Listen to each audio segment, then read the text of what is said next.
Holy moly. Holy moly. Hold on, guys. Hold me now.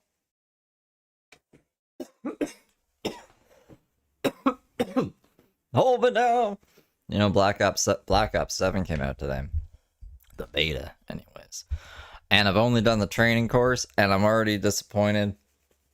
I'm disappointed. We were led astray. We were led astray. You know what that's not what I mean? Probably not. There's no double jumping. I thought there was going to be double jumping. If you look at a Black Ops 7 commercial, it's all the maps from Black Ops 3. So, like, you'd think, oh, there's probably going to be some double jumping here. No. You can jump off a fucking wall. Who the fuck wants that?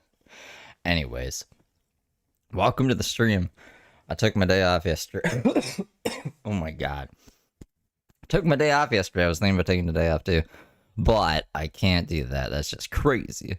That's too crazy. It's October. Welcome to October. So we're just gonna pick up where we left off. Was it yet? No, yesterday. I wasn't here yesterday. The day before yesterday. Hello, MZR. You just yelled at a stranger. Got my Brooke on. I hope everything's okay, MCR. I know I seen you when I was walking around. I didn't see you like in person. I saw you commenting on a stream a couple days back when I was walking around. And you said you were still homeless and I was worried about you. So I hope they got something planned for the winter. Hello, Don. Yeah, so let's see. I mean, I watched 20 seconds of this video. It seems like it's going to be pretty good. She's like, I'm a month behind on my truck payment. Even though she was like, Alley Financial never even bothers me. They don't care if they get their money or not. So, it's a grift. It's a truck grift stream. I have so much I need to do. Everything is fucked up right now. And I don't know what my next move should be. And I'm so stressed out because I'm a month late on my truck payment. So I'm probably going to lose the only home that I have because I can't find a job that's worth the fuck. Every job I go to, it's bullshit. And I didn't even tell you guys this, but I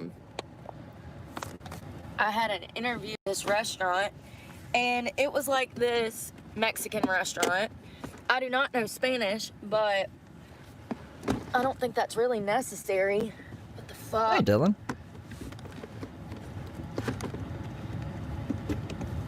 Need to not yell and you're good?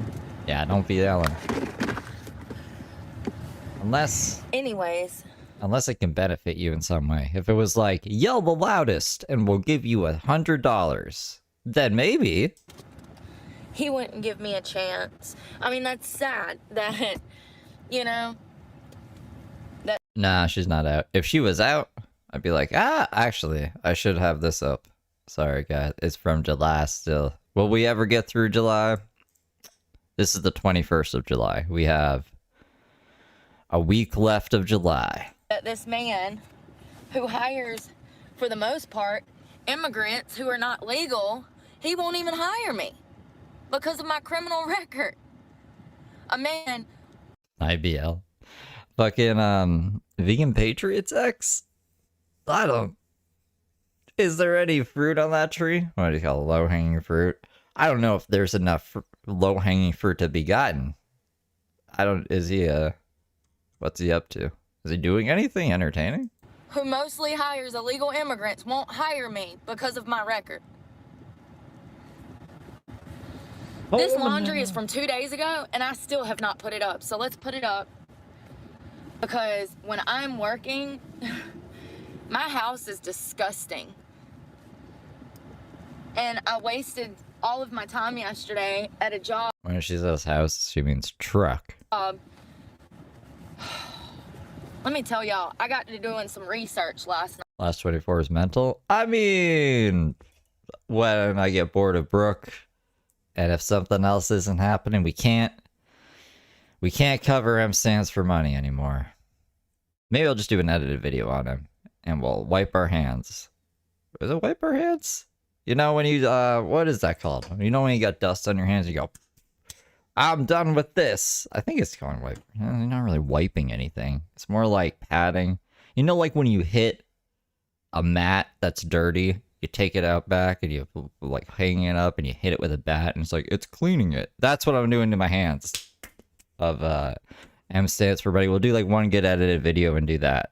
What is that called? I'm like, I swear I'm going crazy. Night on the Masters Club. Because he keeps reporting my stuff and I'm just not worth it. Like to be getting so many things reported. So it'll be okay. But I can't, it's like affecting the Brooke content at this point because I'll mix the two and then it's just nonsense. That's why. Of South Carolina. It's in Myrtle Beach. It is a Wash my hands of it? That does sound right. Yes. Wash my hands of it. popular strip club that is a gentleman's club. It was top of the line club. It's where pro golfers go to party during golfing season, the fall, spring. It is a golf territory. Good morning.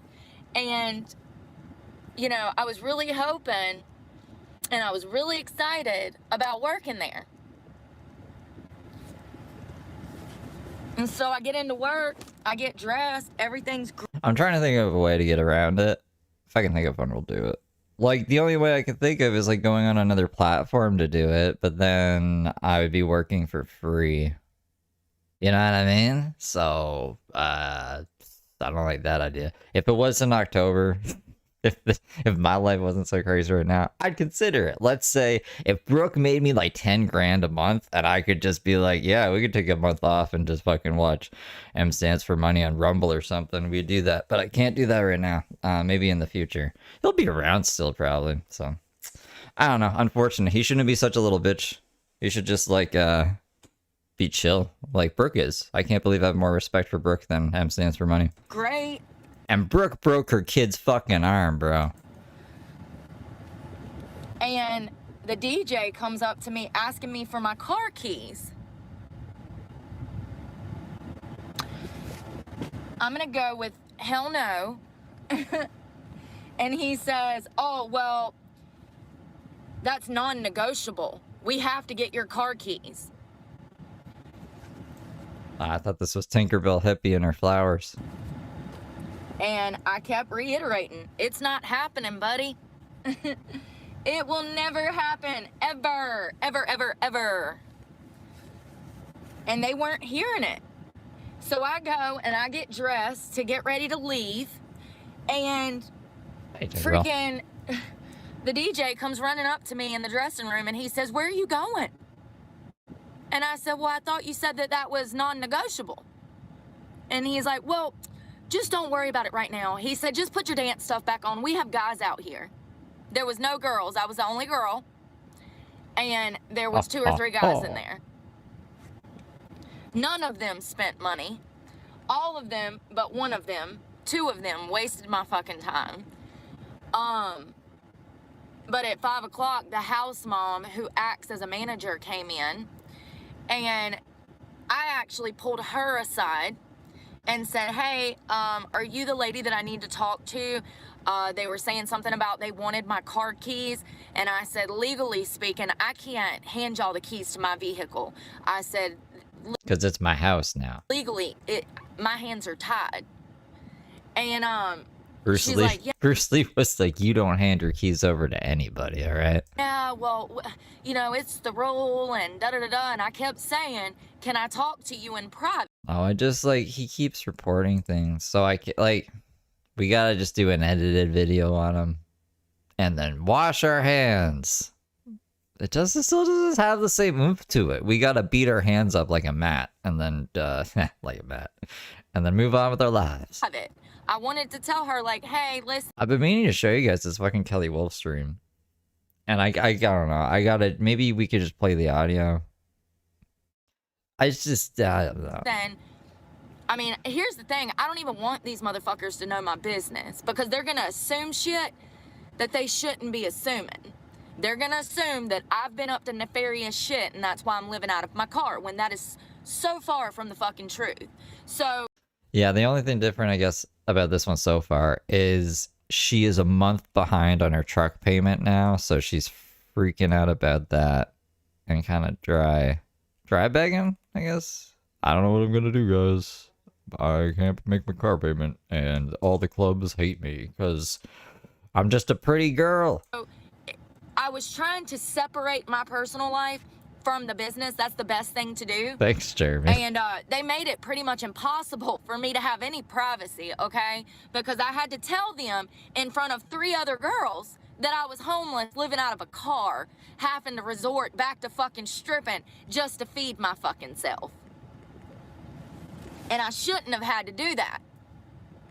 Because at the end of the day, I'm an independent contractor.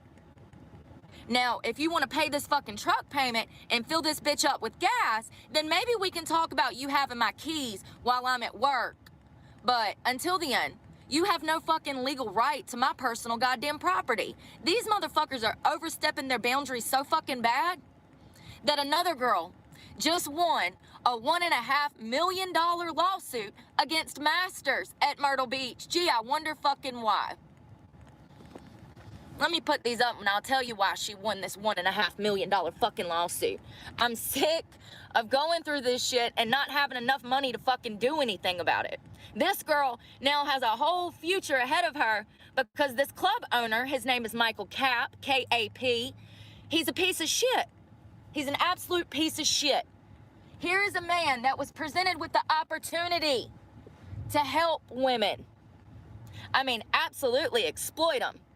But help women, he could... Opportunity to help women by absolutely exploiting them, but he could have been one of the good ones who were exploiting him. He could have been like, you know, a good pimp. Or like a cool crack dealer. Remember, I don't know what movie that's from. Something with Will Smith. He's like, you know, something about becoming a nice crack dealer. Like just, hey, you want some crack? Like not a mean one or anything. ...could have done. Has he?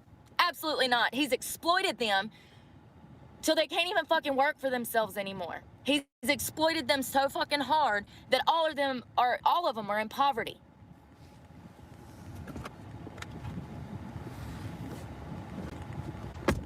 So he could have helped those girls help themselves. No, that's the real countdown. It's 47 days. It's on November 19th. So we're going to be here for a while. But this is a man who has used his money and his power to control and hurt these women for his own fucking financial gain and perversion. He's an evil piece of shit that does not deserve anything. For anyone who missed it, she loved the strip club before her 1 hour working there. And he sure as hell don't deserve the millions that he's made off of these damn young girls. You know, I walk in these clubs and there's no girls. There's no girls. Michael, It's you just can't Michael. have a strip club without girls. It's like literally the whole point. Your shady ass Michael and business Brooke. practices got you over here paying out millions. And you know, one would think that after getting sued for $1.5 million that Michael would implement new No, this is... Oh, wait, no. Is this her guy? This is just someone she read about on the news, right? Or did she actually... Is this why she wanted to get hired so bad here? Because she saw it on the news. policies and procedures. One would think, you know, after having to pay out $1.5 million, that he would change some things, right? Wrong. Michael has decided that he's going to treat his independent contractors, who is the backbone of his business, he's going to treat them like employees and treat them like shit. Hey, Mick Jagger. Put them on a schedule and demand And CT? People in Black Ops 7. Who the fuck is Michael? Because I guess I don't have my... I forgot all my mic settings off. that they work and force them to hand over their car keys so they don't feel fucking safe when they're at work. When you take these girls... Oh, no, she's been to... So I've been told by a pretty reliable source over the course of... I want to say, I guess about a year now. Maybe over a year. I guess not with Brooke. So, anyways, this person has never been wrong about a single thing about Brooke, so I've come to trust them. They said that she has been to every club on the East Coast, basically from North Carolina down to Florida. And it seems like it because every stream, there might be like 4 or 5 streams where she's bitching about the same problem at one club, but then once a couple of days goes by, she's at some new place, and then she's getting kicked out again, or she's leaving on her own accord over some bullshit reason like this. I don't know, but we'll find out. Car keys. You're telling them that they have no out. It's a form of power and control. It's just like when my abuser would buy me a car and then take it when I went and fuck him. It's the same thing. It's power and control. It's manipulation. This is exactly what they're doing to these girls. They're saying, hey, we got your keys. There's not shit you can do about it. You can't leave. You can't come and go as you want. And see, that's the illegal part, because we're on a 1099. You can't tell us when to come and go. You can't give us a fucking schedule. Michael, have you not learned anything? Really? Michael. Fucking Michael. Just show up in like I don't know, one of those Barbie cars or whatever. Be like, this is my car. And then you just have the truck around the corner. Have 2 cars. Do something. Brooke never comes up with a creative solution. She doesn't even try. She just is like, oh, amazing, an opportunity to complain. And this is the thing. He's been sued several times, all under the same premises, that he is running these girls and pretty much working this place like a fucking brothel. We're gonna talk about this again on another day when I have access to my computer, because I want to go over some of the court documents that I was able to find. And the court noted that he runs these. Brooke? No. Brooke is like an angry stick bug. This is what the court documents said. The court documents, the judge noted that Michael runs these places like brothels. The court said that? Why would you want to work here? Why would you want to work here, Brooke? Documents say that. She said this was her dream job. She was even surprised that she got hired, so she's okay with not working there. She worked an hour. She can say that she did it. That's literally all she wanted. And now she can write a bad review. Gordon Ramsay. At least Gordon Ramsay helped fucking places. She doesn't help the strip club. She just like fires them online. Lights them up online. What's wrong with my vocabulary today? Wiping my hands clean. And the court noted that when he was going through his litigation from this $1.5 million lawsuit, this girl was stating that he forced her to have a schedule, he forced her to fucking work. All of these things I talk about on this channel. I talk about how they try to do this shit to me and how illegal it is due to the fact that we're independent contractors. So I found in the court documents that while Michael was going through litigation, he was actively destroying evidence. Actively. Oh no. This shit is unbelievable. This man should be in prison, y'all. If this was not a civil case, his ass would be in prison. If this was a criminal trial, his ass would be in prison. He was actively destroying paperwork from the strip clubs while he was in litigation for this fucking trial. So while he was going to court for this, he was well, it's a valet service too. So there's like some underground parking thing that I'm assuming is not available to customers, where they valet park their cars and then they get their keys back at the end of their shift. I don't think it's that big of a deal, but Brooke hates it. Brooke's like, never will I ever, and neither should you. Or stay at a hotel, but we've seen her stay at like multiple hotels now. Very strange. Brooke from the past is very strange. Actively destroying paperwork, documents, all of that. They noted that in the case files. They talk about that. They also talk about how he, how much money he's made over the years and how he was illegally taking dance money. Now, I've talked about this before, how they take money off the top of your dance. For instance, when I sold an hour for $1,500, I only walked away with $400. So sick of hearing that story. That's the illegal part. They are not allowed to take that money. If they charge a guy $1,500 for It was 1,000 and she got 400. And then like the tips and like some other thing. So I can't remember what she called it. Security or something? Some kind of deposit or something. Do you guys remember what it was? Anyways, that was 200. He tipped out 300. She only got 400 out of that, apparently. She's angry. for a hot tub, that $1,500 is mine. They didn't do the dance. They didn't do the work. They weren't in the hot tub with the guy. These new clubs are taking all of the money from these girls, and it's highly illegal, and this girl was able to win this lawsuit because he was doing this to her. Not only that, there's so much, I mean, there's so many layers to this. Not only that, he was forcing her to hand over her car keys. That was listed in the lawsuit. It stated that the girls, part of the reason that she wasn't an independent contractor was because of the fact that he forced her to work certain days, certain hours.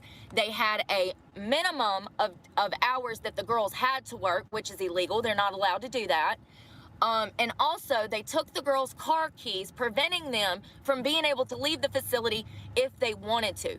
What isn't it something you would agree to when you work there? Like, it's a strip club. Does every strip club have to run the same way? Like, I don't know why it's illegal for them to be like, I want my strippers to be on a schedule, so I know that I'm gonna have fucking people working when I have the lights on. You know what I'm saying? And the door's open.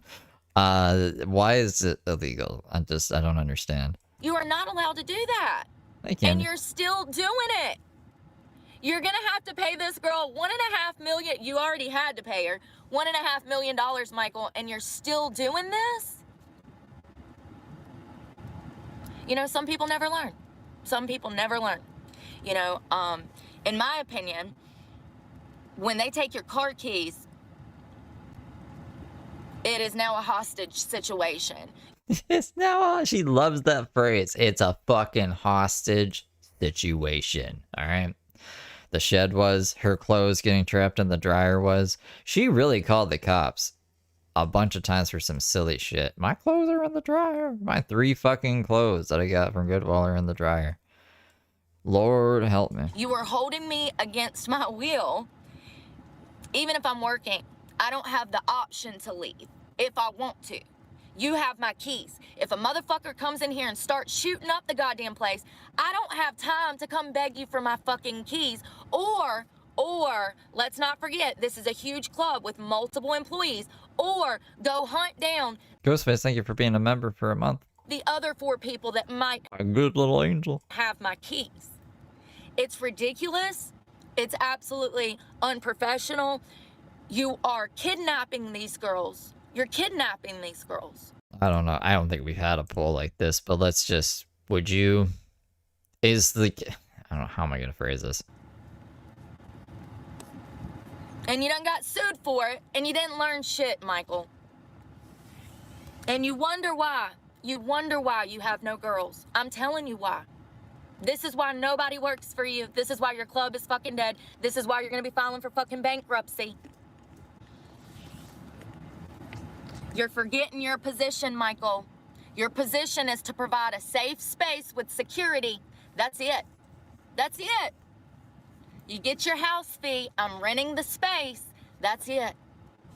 These motherfuckers have gotten to where they are so money hungry that they're fucking over the girls that are actually supporting their business. The backbone of their business. They're screwing them over, robbing them. And, you know, at the end of the day, the only person that's winning is the clubs. And that is not the purpose of the clubs. If you don't have dancers, then you don't have a strip club. You just have a steakhouse with a few poles and some fancy lights.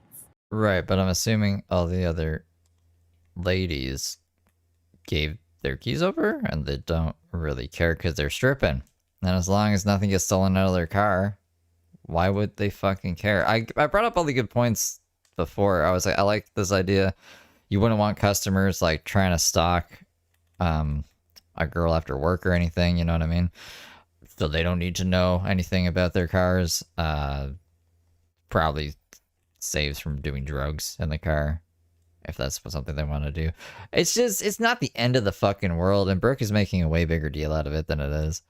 Like I said, just don't work here if you don't like it. You don't like it, don't work here, the end. And expensive ass drinks.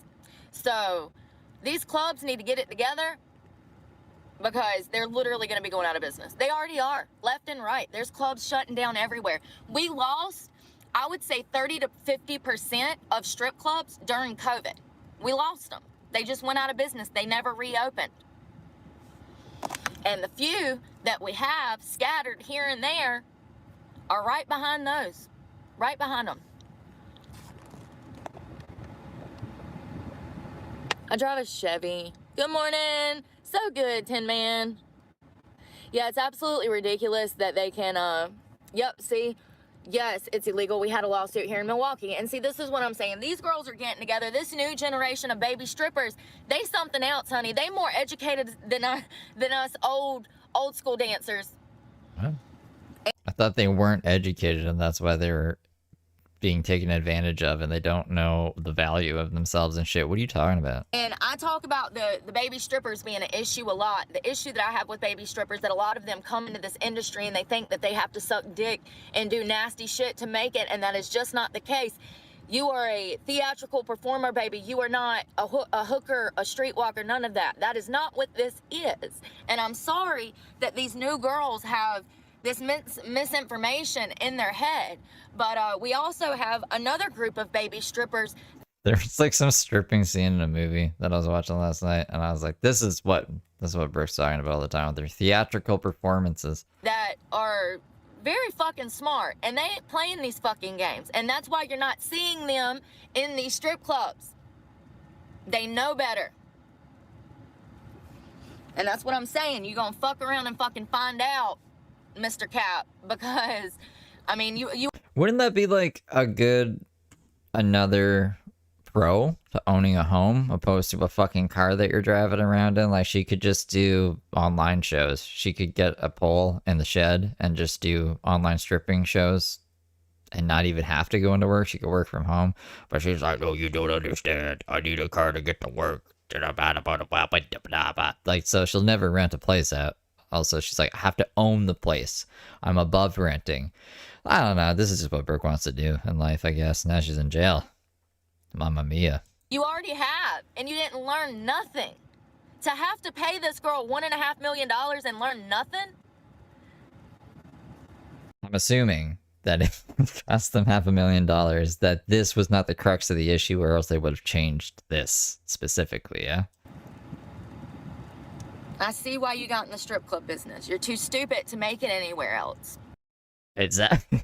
Brooke, stones and glass houses, is that why we're a stripper? Because what the fuck? Hold on. I gotta just run that back real quick. I see why you got in the strip club business. You're too stupid to make it anywhere else. Damn, Brooke.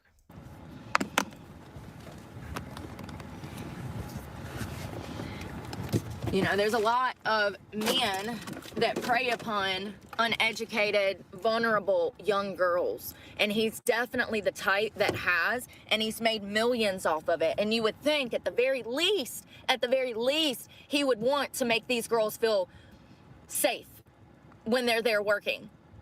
But no, what does he do? He takes their fucking keys so that they can't escape if they wanted to.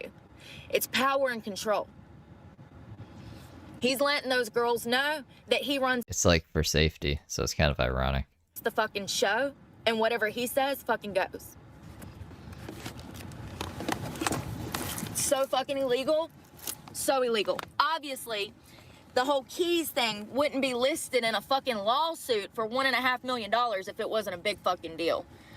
I think Brooke, the only reason Brooke wanted to work here is so she could do $1 million lawsuit or whatever. But Brooke, you gotta stay there long enough to actually have something happen to you. Like, you can't say, I went to work for an hour. They told me I had to check my keys. I wouldn't check them. And now I'm owed $1 million. That's not gonna work. I really need to start doing these searches before I walk into these motherfucking places. Okay, can we all? I swear she did know this before. Didn't she tell us this before?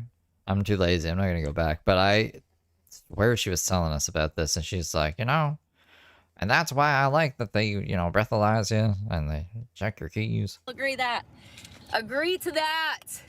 Because I really didn't know. Like, Masters is one of the most popular classic clubs on the East Coast. It's a known, every golfer from here to California has been to damn Masters if they've come out to Myrtle Beach to play golf. It is a very known club. It's been Every golfer has been to this strip club? open for decades. Do golfers go to the strip club? Are they known to frequent strip clubs? And I wanted to work there. But I'm not handing over my car keys to bouncers who didn't make it in fucking life. Absolutely. Okay. Upper crust fucking... I'm not doing it. And I can't believe that the club is dumb enough to even want to assume the responsibility of all of these girls' personal property. It's preposterous.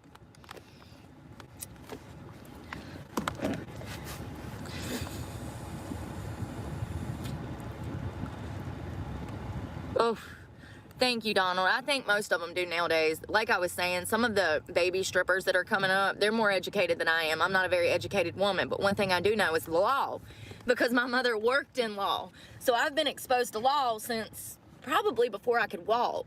Wouldn't law be like book smart? So if they're not book smart and they're not street smart because they don't know the value of like a blowjob or whatever, that's what she says. How are they educated? In what way are they more educated? I just don't know the point she's trying to make, I guess. Maybe she doesn't know what the word educated means. And if I know anything, it's the law. And so to walk into these places and have these clubs blatantly breaking the law and have lawsuits pending and or already judgments already put against them, and they're still not compliant, they're still breaking the law. It's just crazy. It's absolutely crazy. And then they sit there and wonder why they have no girls. And they wonder why they have no girls. You know why? Well, I can tell you right now, the baby strippers ain't going for it. The adult, the This is all the day shift too. This is all her perspective from the day shift. So maybe, yeah, there's maybe not that many workers on the day shift. freaking classic, older, experienced dancers sure as hell ain't going for damn handing over their car keys, and I mean, it's just unbelievable that this asshole. Here's another thing. The whole reason that they have this policy is because they've had an issue with girls getting drunk at work. The girls will start drinking with customers. They'll make a little bit of money. They get drunk, and then they ready to go. Okay? They done damn took their stripper stuff off. They got their street clothes on. They got their purse in hand, honey. They look hot mess express, falling down pissy-ass drunk. And they want to leave, and the club says, no, you're too drunk, blow into this. I will say,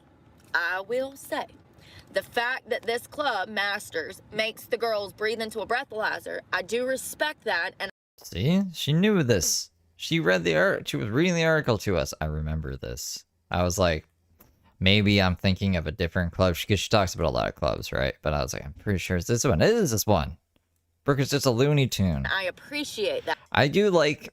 I guess this style of Brooke is kind of funny to me. This Michael Jordan of stripping, coming out of retirement and just like telling everyone how it's supposed to be, when obviously she's not that great at all, or else she would have had more money and not been behind on everything. But it's goofy, and it's a breath of fresh air from her threatening a whole town. That I think that is imperative as a club that allows girls to drink.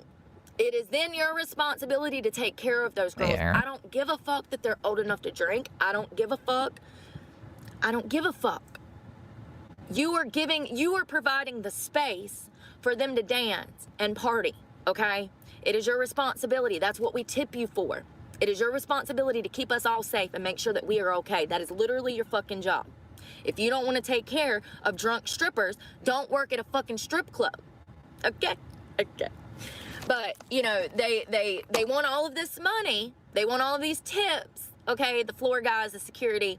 But at the end of the day, when these girls are drunk and falling down, pissy ass fucking drunk, they don't take care of them. And that pisses me off. But these girls will get drunk and they ready to go. They got their bag in hand and they just run out the fucking door with their keys, hop in their car and take off drunk. The club has had an issue with this. So in response to this one girl's bad behavior, or maybe a couple dozen, you know, it's probably been a big issue. So we'll go with the latter of a couple of dozen. So because of these couple of dozen girls who do not know how to handle their alcohol, who were too drunk, who took off drunk driving, who broke the rules of the club, they now have implemented a rule where they take all of the girls' car keys. Because that's more logical than not serving or cutting that girl off completely. If I see a girl, as an ex-strip club manager and owner, if I see a girl that has a problem with alcohol, the last thing I'm gonna let her do is fucking drink. Okay? Not. She wasn't an owner, by the way. Dave was an owner, and she dated Dave. They weren't even married. What a wackadoo. Just like she's a grandparent. I don't even think she was a manager. I'm starting to doubt a lot of things Brooke tells us. I think she was just the crazy owner's wife that would come in sometimes to try to tell strippers how to do shit, and they wouldn't listen to her, and she'd get angry and be drugged up, so she, in her mind, was running that place. Not here, baby. You're here to make money. I'm helping you help yourself. So I'm sure you guys have worked for someone like that. Especially, like, if it's, like a, what was it? I was gonna say homegrown place. Like a local place, not a big corporation, but just, like, you know, a small place. It's owned by a couple, and one is obviously way more involved than the other, but the other just comes in sometimes and wants to tell people how to do their shit. So you're not drinking here anymore because it's a problem for you. And if you need to drink to dance, then you don't need to be in this industry. That is how you handle a problem, okay? You don't fucking make pop. Thank you. That's what I was looking for. Rules and violate a person's fucking civil rights, okay? First of all, this is technically my home. This is my home on wheels. I live out of my car. This is not just some fucking car that gets me from point A to point B. This is everything to me. This is all that I have left. And you think that I'm gonna hand my keys to some strip club floor guy that's probably methed the hell out? No. And I can tell you right now that their strict policies of dumbass rules like this is why they don't have any girls working in the club.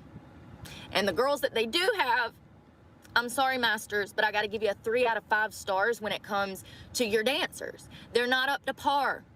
I saw a 3 out of 5 is very generous for Brooke, considering I've only seen her give 1 star. Because she couldn't give 0 stars, she had to give 1 star, and she regretted that. 60-year-old woman in there the other night that was a stripper. Y'all, she had to be between 50 and 60. She was so old. So old. Somebody's great-grandma. 60 years old. Someone's great-grandma. What? So, and I'm not talking bad about people because I realize that guys have fetishes and guys like different things and blah, blah, blah. And I've said before that I think my mom is like 60 and she's not even a grandma. Like, what? How old? Just great-grandma? Clubs should have a collective of women. And I don't have a problem with grandma, great-grandma twerking. I have no problem with it. But I'm here to tell you that the reason that they don't have 20-year-olds, little supermodel, little girl next doors beat bopping around in there is because of their policies. Nobody wants to come to work and have to hand their car keys over, okay? And in my position, that's the keys to my house. That's my whole livelihood. If something happens to this vehicle, I don't have a mom and daddy to call. But this strip club wants access to my medication, my weapons, my jewelry, my computer, all of my devices while I work inside of their club. They don't give a fuck about any of your shit.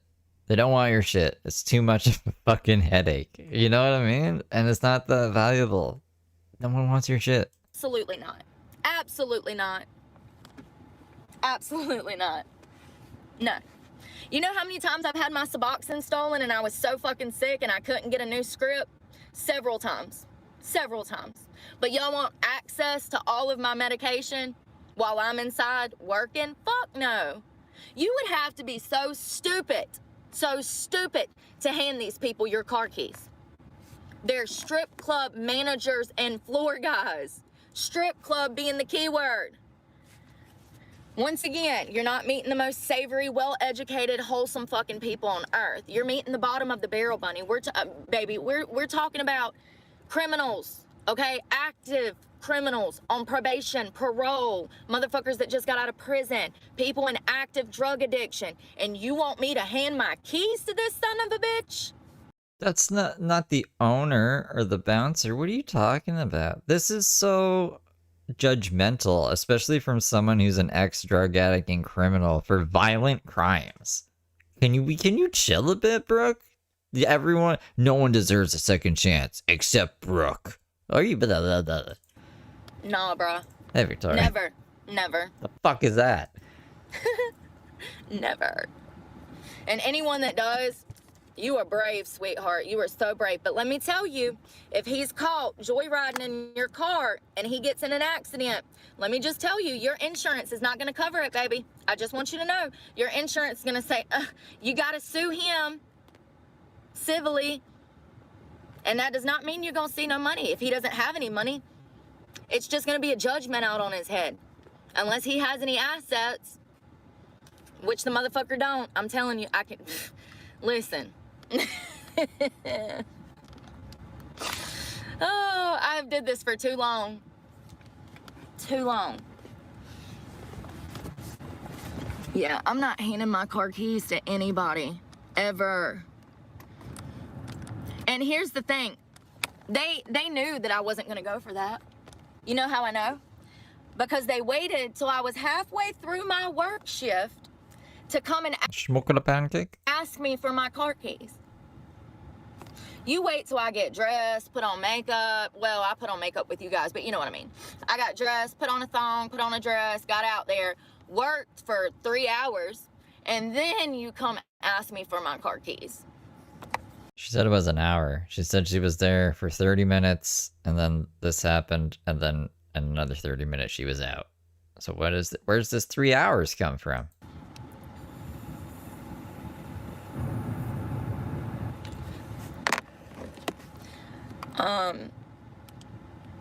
Yeah, that club will be closing soon. The business... That narcissist shit.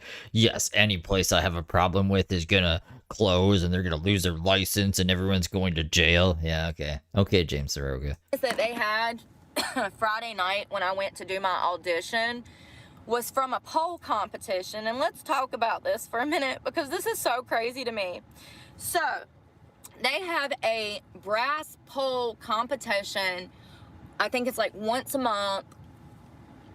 They had it on the 18th of this month, which was the same day that I was doing my audition. But I don't work nighttime. I ain't got time for all that craziness. I make more money in the daytime with regular people that are normal, that can hold conversation. Okay, so... She's just looking for another Randy. I had to go in at night, though, to audition for my daytime position. Whatever. Mentally weak older men. Jack, thank you for gifting 10 memberships. I was there. I did it. I got the job. But while I was there, everybody was rushing around for this pole competition, and there were all of these girls, and when I say all of these girls, there were 3 girls that had showed up to try to win this competition. Now, the grand prize was $1,000.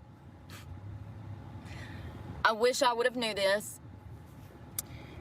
The second prize was $600, and the third place prize was like $200. It wouldn't have helped me even if I joined. I'm on yapping, but you gotta yap about something like interesting. Tell me about space exploration. I don't know. You know what I mean?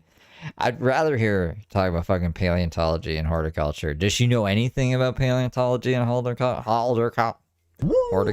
Thanks for the beans. You're up in my broadcast throwing me beans? CJ super chatted $35.90. Poll. Oh, Paul. CJ, thank you for the 50. That's a lot. Thank you. You don't have to do that. But yeah, I think she thought that was a flex. paleontology and horticulture. That's what the guys like, but not really. CJ, thank you. Join the competition because apparently one of their dancers that has been employed there for years. Ashley does like conversion rates for whatever reason. I don't know why. I don't know if I can fix that. She joins the competition despite the fact I'm not even American. that she's a professional pole dancer and actually is ranked number 2 in the state of South Carolina in pole competitions. So this woman has extensive history with dancing, extensive history with pole competitions, and is placed 2nd in the state of South Carolina. What? Is there like, I didn't know there was a ranking system. She's 2nd pole dancer in the whole state? Who's first? Is it Brooke? Is Brooke first? And she just takes it upon herself to join this pole competition because she feels entitled to this $1,000 because she works there on a daily basis. Oh, okay, I see what she's saying. She's angry. She should just like let the other pole dancers have their competition. But now I guess Brooke wanted to win this. Even though there was 3 other women that drove in from out of state to join this competition. These women need that money. They wouldn't have drove from states away to try to win this money. And you have a dancer that you just let join this competition and take the money. And I do... You let Allen Iverson join this 3-on-3 pickup basketball game? What are you thinking? Quote. I guess that'd be like kind of the equivalent. She's Michael Jordan, remember? Yeah, she joins every time and wins every time. End quote. It's so shady.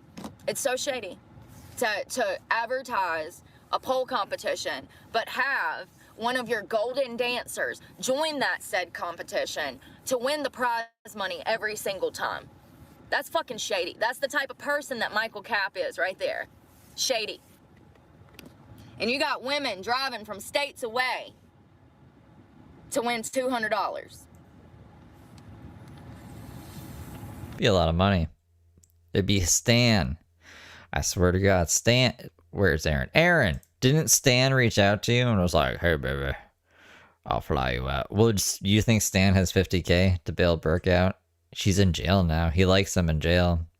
If Brooke is in that jail hookup app or whatever, pen pal thing. Oh, what is it? What would it be? Brooke's not into dating, but Brooke is into like getting out of jail, so she might try to find a guy in there to get her out. Kathy, y'all, thank you for getting 5 memberships.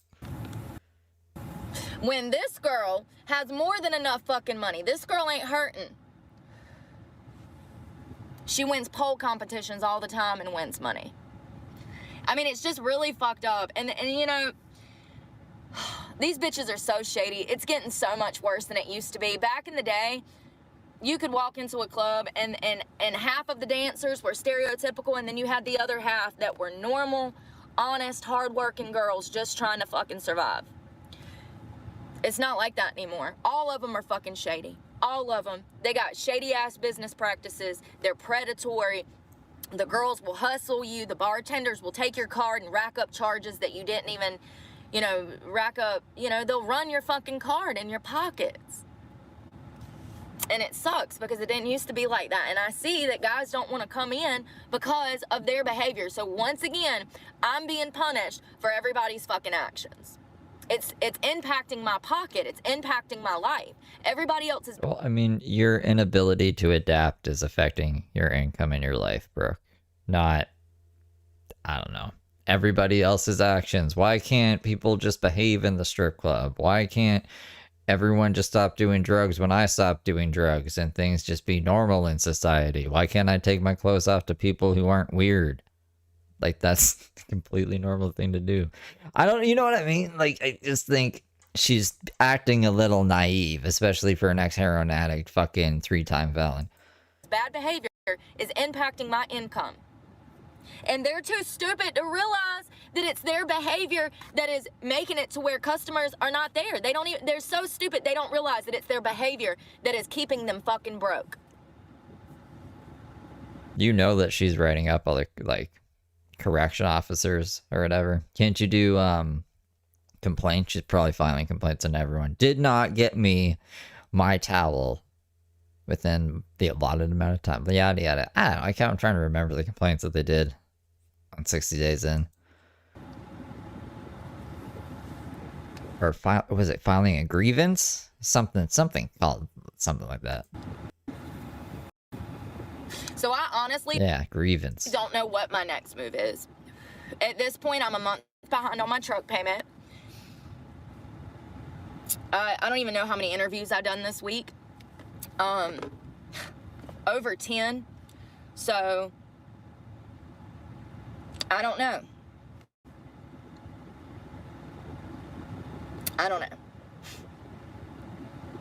I do know that every fucking place that I've worked at recently has not only violated my fucking rights, but they're blatantly breaking the law.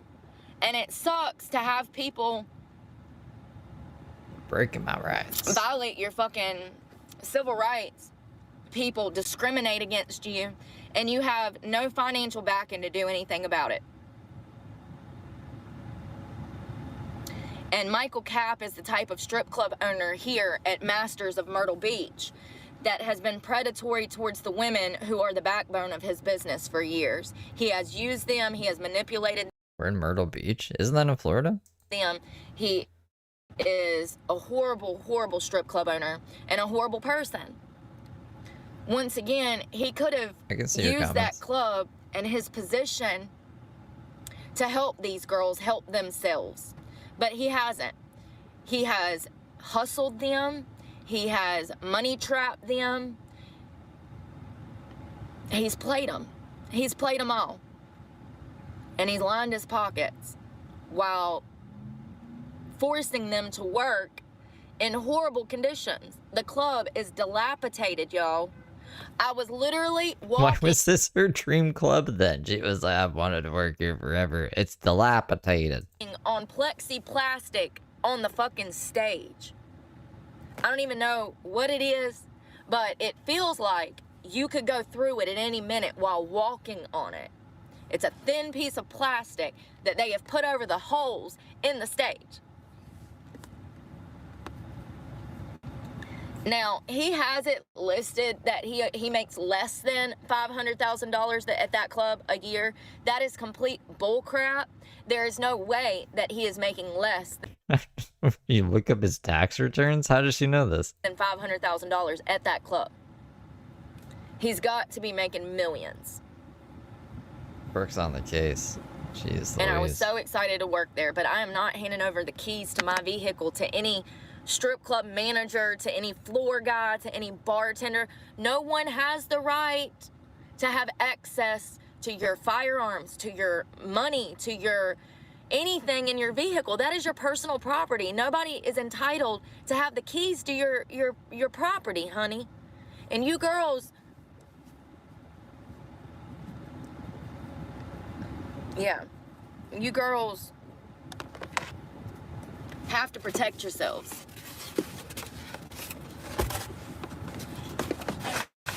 In the lawsuit, it was noted that the club taking girls' car keys, the court noted that it looked like control, that it was unnecessary for Michael Capp's employees to take these independent contractors' car keys.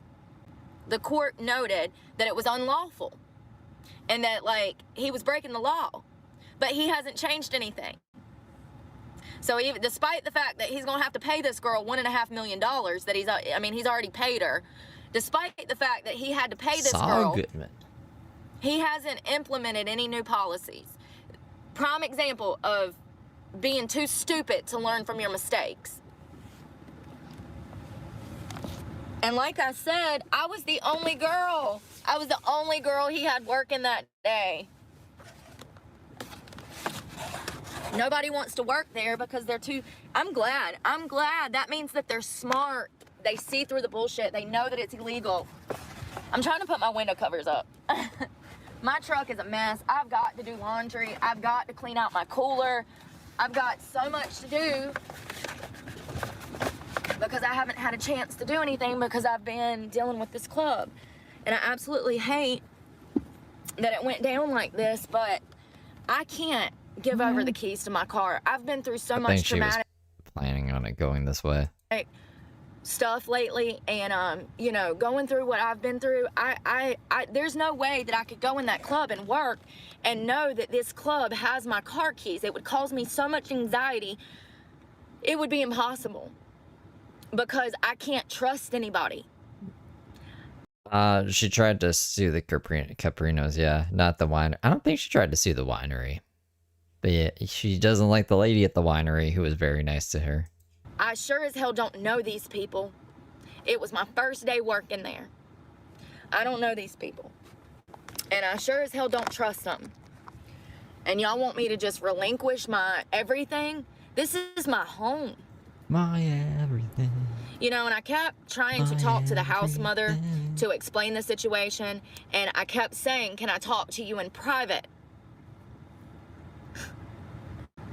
These people are Because she wants preferential treatment and to not have to do what everyone else has to do. so unprofessional. And you know, I have to remember that most of the women that work in these strip clubs, Pushing the envelope. The She wants to see how far she can get. Why are you being evil, computer? Hold me now. girls, the bartenders, the house moms, the assistant managers, the managers, these are all female positions that you can hold in a strip club as a female, and a lot of these people in these positions are ex-strippers.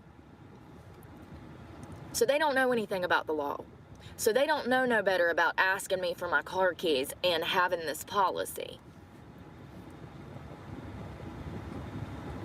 You know, I kept reiterating that it was illegal for me to give them my keys.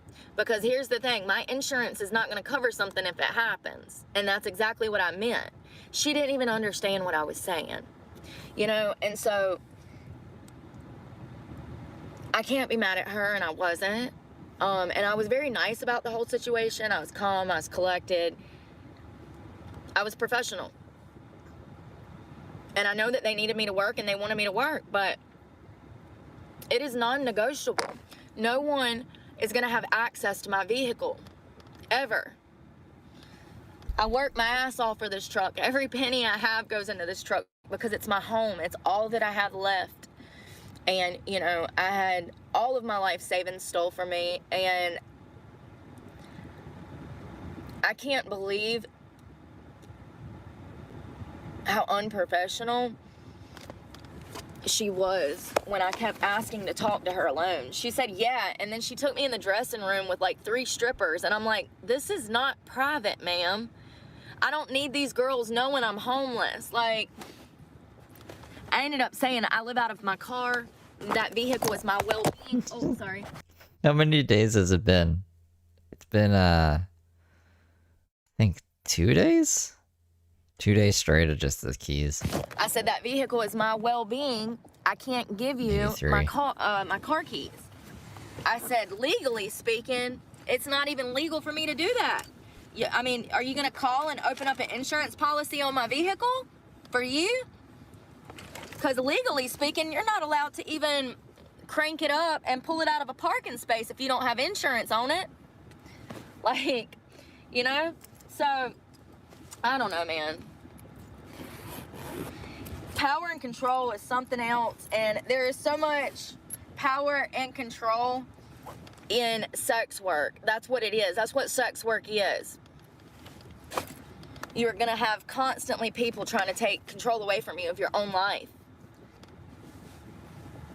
And when you refuse, they're gonna gaslight you into thinking that you're fucking crazy. When they don't even have a legal right to take these girls' keys. These girls are on a 1099. They are independent contractors. That looks like fancy coconut water. Bay? Is that good? You guys like that coconut water? Can come in that club, work 30 minutes, and leave if they want to. But here's the thing, these clubs won't tell you that. These clubs are gonna tell you that you gotta work 6 to 8 hours, and if you don't, they won't employ you. Excuse me, I thought I was on a 1099. Once my brain hears hot tub, keys, 1099, kind of just like tunes her out until I hear Some other keyword. They're not allowed to give you a schedule. They're not allowed to tell you that you can only work Friday and Saturday. They're not allowed to tell you that you... It's aloe water. It's gross. That's good. Thank you for saving me. It looked like the... What would you call that? Branding? The branding looks very appealing, so I would have bought it if you guys did not tell me that. You can not wear whatever you want to wear. In the court documents, it noted that Michael... I like aloe too, but not with coconut. That's just crazy. ...had implemented the same policies from Masters to all of his other clubs, and it noted that he had efficiently pretty much made a system that had been utilized in all clubs. So these rules that are illegal that he's implementing had spread like wildfire to other clubs that he didn't even own. I mean, it was a good idea that other clubs thought, hey, we should be implementing this. It makes everything safer. It was just a wildfire. It's all fucking Michael's fault. Can't remember Michael's last name. We're going to break all of this down in another video one day because it's very interesting how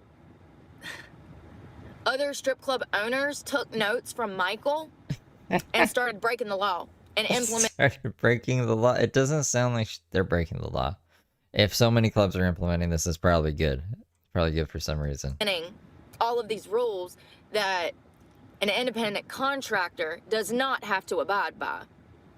And it's crazy how the court, these are court documents, we're gonna look at them one day, but it's crazy how the court noted that essentially he was a master manipulator and coercer. Coercer. The court wrote this shit about him. It's crazy. And he's still allowed to do this to girls. Well, no, he ain't either, because these girls ain't going for it. That's why he has no girls working.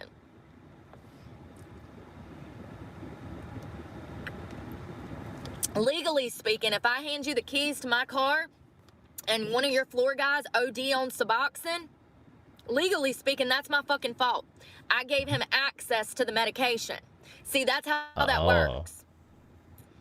That's how. You meant if like they OD'd on their own Suboxone, that somehow she would be liable through her car insurance or something. I was like, that doesn't sound right. But she means they're gonna steal my drugs and then OD, and it's gonna be my fault. Well, how would it be her fault? It wouldn't be her fault. Would it? Let's test it out. That's how that works. And I'll be damned if I'm getting in trouble because your floor guy is a fucking head. Plain and simple. I don't know. I don't know. And once again, let me remind you, at Capital Cabaret, I gave my keys to a valet that dinged the back of my car and took my truck for a joyride.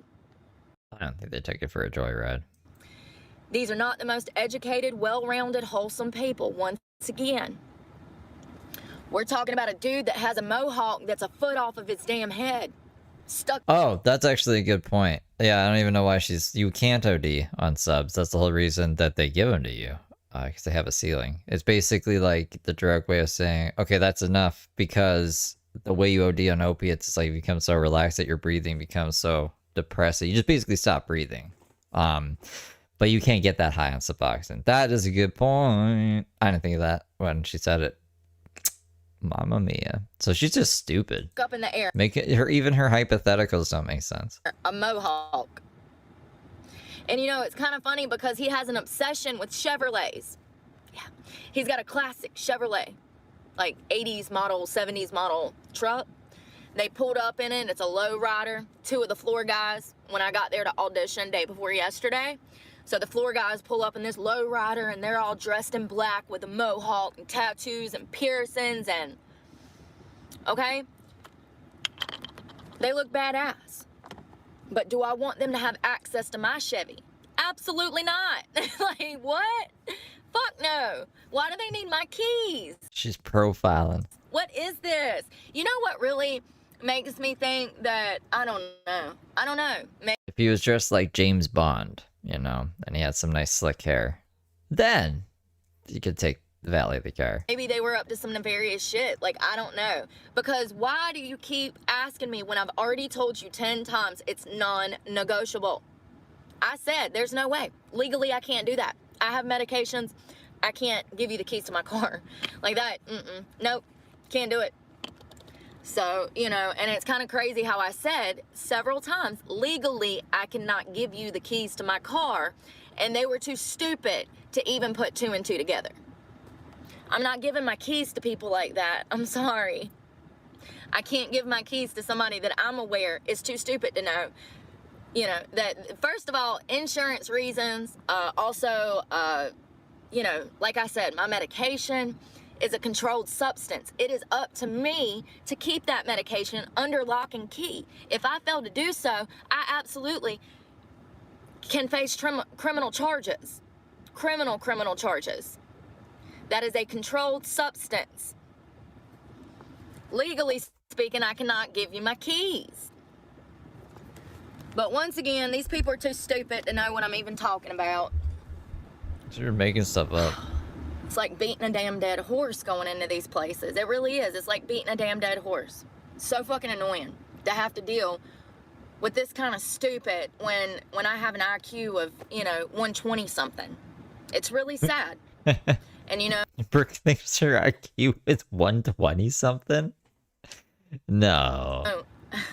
I don't know what I'm gonna do. I'm a month behind on my truck payment. I can't even I'd be impressed if it was above 100, to be honest. find a fucking job to start at. And you know, I worked yesterday.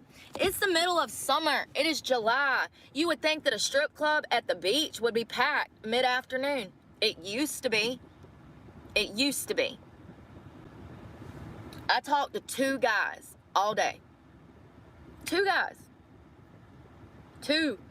One was looking for a wife. He was about 75 years old. God. You know, some of these guys can't fathom why you would rather be single than deal with their bullshit. They really just can't even begin to fathom it. We all know Brooke's never taken a fucking IQ test, but she doesn't need to know that it's not in the 120s. Oh, God.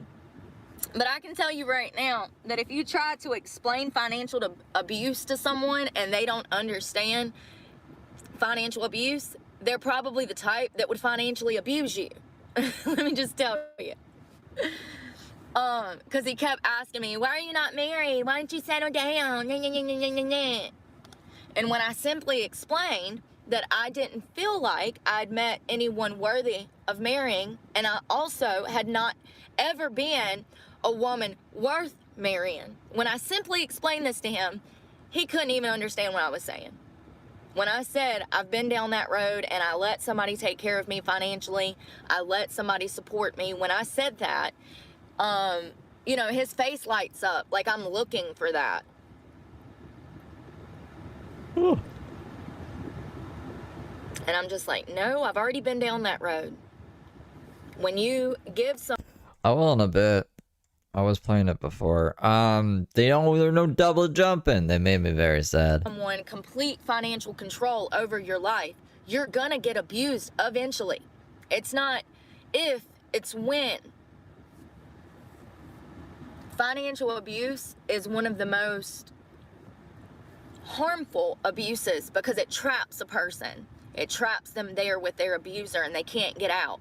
Financial abuse is common in marriages. I was not allowed to work. I was not allowed to have my own money. I was not allowed to hang out with friends. I was not allowed to have friends over in our $1 million house. I don't think she could have worked because she was already a felon. You know what I'm saying? So if she can't get a job now because she's a felon, why would she have been able to get a job back then as a felon? So was it really like you weren't allowed to work, or you just couldn't get a fucking job because you were too high and all of your other charges? I was not allowed to have my family over in our $1 million house. You don't have a fucking family. This is wild. This is crazy. What are you talking about right now? They isolate. Who in her family? I'm trying to remember when her mom died. It was definitely pre-2017, between 2017 and 2019 is when she would have been with Dave in the $1 million house, right? I'm pretty sure her mom was dead before that. All of the rest of her family she doesn't talk to or like because they're all evil. So what the fuck is she talking about? They, and they isolate, they alienate you from your family and friends. They get you alone, and they prevent you from working, and they want you to be financially reliant upon them. They want you to come to them, look into them as your savior. But when things go bad, let me just tell you, honey, they go bad. They go really bad. You're going to be hungry. You're going to be homeless. Expect to be kicked out several times a month, if not a week. It is no life. And, trying to talk to men in the strip club that are there looking for a fucking wife and they want to do this to girls, this is the type of relationship that he was looking for. Absolutely. It's crazy, man. It's so crazy how after you get out of a situation like that, how you're able to step back and see things for what they are for the first time.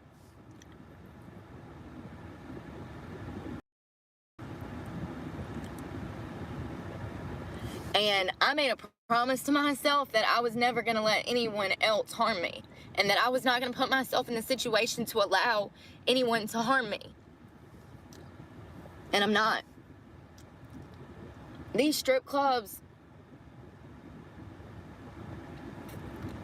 they're going to be non-existent in 10 years.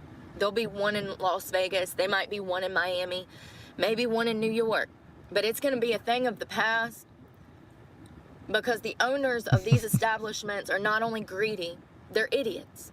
They're blatant idiots. They couldn't make it nowhere else in life, so they had to open up a strip club to exploit women who were already vulnerable in horrible fucking situations, which is why they would even think about coming and showing their body to numerous amounts of men or selling their body to large amounts of men. This man could have used this opportunity to help so many women over the years. Guys, it's just so sad, the modern strip club is becoming extinct 10 years from now. He could have helped so many women. And he took this opportunity to be fucking greedy and break the law. And I'm glad that this girl sued him for $1.5 million. She deserves every penny. Every penny. Her name is Candace Gardner. Candace Gardner. So you can Google, and, his name is Michael Cap, K-A-P. So, there's been several lawsuits over the years. And I was really excited about working here because Masters is a classic club. Classic. But, I do not have to hand my keys over to my home, my property, access to my medication that is a controlled substance. Wait, there wasn't even a lawsuit? That'd be even wackier. Brooke is just making up a whole lawsuit. It would be not only stupid, but illegal for me to do so. And as an independent contractor, no club should be asking you for your car keys. They have no legal right to your vehicle, your personal property. And I want you girls to know that you don't have to stand for this shit. You don't. And matter of fact, I've been reading about unions lately, and apparently anyone can make a union in the club. And if you don't know about unions, look into them. But, I just want you to know that if you're dancing and you're going through the shit that I'm talking about, you absolutely can fight back. How come Brooke didn't start a union for strippers? That would have been a crazy saga. Did she do that? And just look into unions. And also, there is damn, y'all, this is what I'm saying. I really hate that I don't have internet access like I want to. There is a website for dancers that has all of the laws written out per state so that y'all can see what is legal, what is not legal, what the clubs are allowed to do, what they're not allowed to do. I'll get that information along with the union information when we look at some of the court documents for Michael Cap's Masters Club. He also, listen to this. This is how sick this motherfucker is. So he owns this other club called the Dollhouse, okay? He has cameras in the Dollhouse, in the ladies' dressing rooms, in the ladies' area, common area where they're going to be getting dressed, where their vaginas are going to be hanging out. Oh he my. has cameras in there that has a live feed for a website for the whole world to see.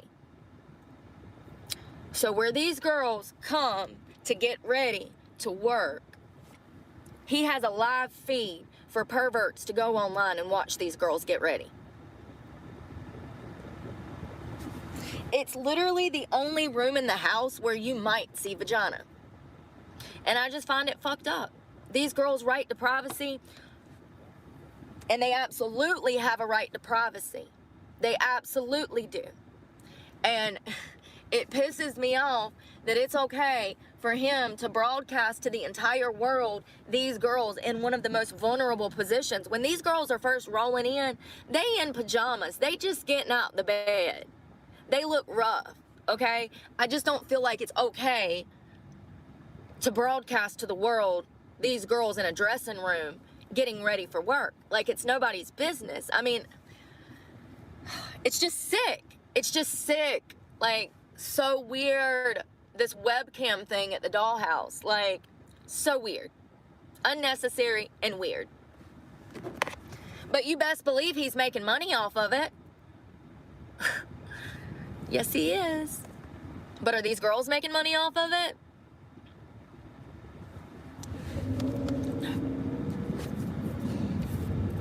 All of this was listed in the lawsuit because he's had numerous lawsuits from the dollhouse. He's had another club that was like, it's spelt like Diego, but it's not pronounced like that. And there was a major law. Her mother passed in 08. What the fuck? Well, that's interesting. So way before, she didn't have any family to fucking bring over to Dave's place. Lawsuit with several women from that club. It's no longer open. Gee, I wonder why.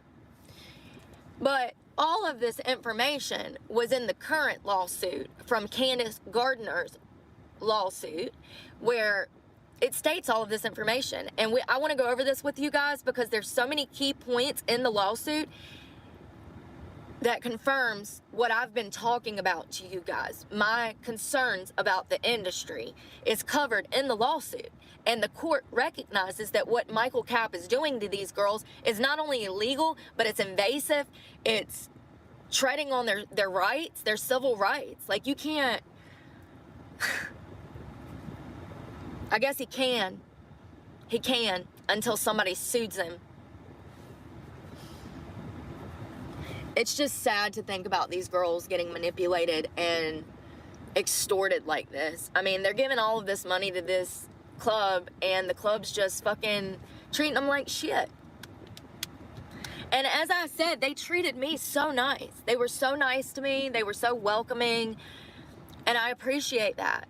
But at the end of the day, if I come to you and I say, listen, I can't give you my keys by law, you need to understand that. But they didn't. And I kept reiterating, it's non-negotiable, non-negotiable. Oh God, so many people to block. Give me a second.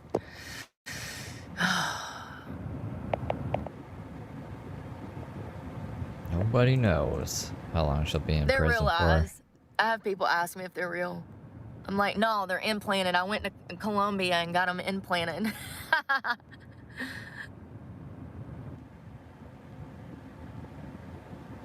I'm not getting no sugar daddy. That's how you end up dead. That's how you end up dead. That's how you end up dead. You know, and I've said this on this channel before, when you go into endeavors with dirty hands, you can't expect nothing but bad to come from that situation because you walked into it with dirty hands. I go through everything in life with clean hands because I know I'm not doing nothing wrong. Okay? When you go into a situation and you're being grimy, dirty, scammy, whatever, don't be surprised when that situation doesn't turn out in your fucking favor because you were doing bad from the start.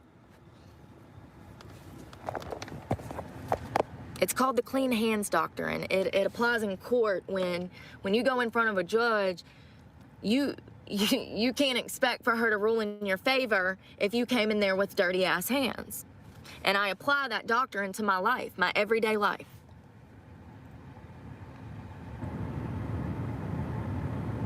It's kind of sad how I have to keep reiterating the same information in every video. Welcome to fucking YouTube. As I've said before, my mania stems from trauma. And that is a diagnosis from a doctor. Not a self-diagnosis, I'm just being clear. I wonder if I could fake being crazy enough to get a diagnosis. Just to be like, anyone could get a diagnosis. I'm wondering if these crazy wackadoodles do that sometimes just to like use it as a fucking excuse or a shield. You can't fucking criticize me, I'm mentally ill. Or like, oh, you know, I just did this really shitty thing because I'm crazy and the doctor says so you can't blame me. It's just my mental illness. You know what I'm saying? You know what I'm saying? I think I could probably say some pretty crazy fucking shit to have a doctor be like, I don't, Steve. You know what I mean? Fuck everybody. I'm in a mood, sorry. Yeah, strippers do have rights, but not much anymore because these girls have kind of relinquished them. You know, these girls have made it to where they're so desperate for money, they're willing to have their own rights tread upon. And these clubs have gotten to where they just do it because they think every girl is okay with it. And some of us think with our heads, we're not after drug money, so we're rational and we think about the bigger picture. You know, of course, somebody who is in there for drug money is not going to care, okay? They don't even care about themselves at that point, so we can't expect them to care about giving up their car keys. You know, and it's just a sad fact that all of the good ones are being punished because of all of the bad ones.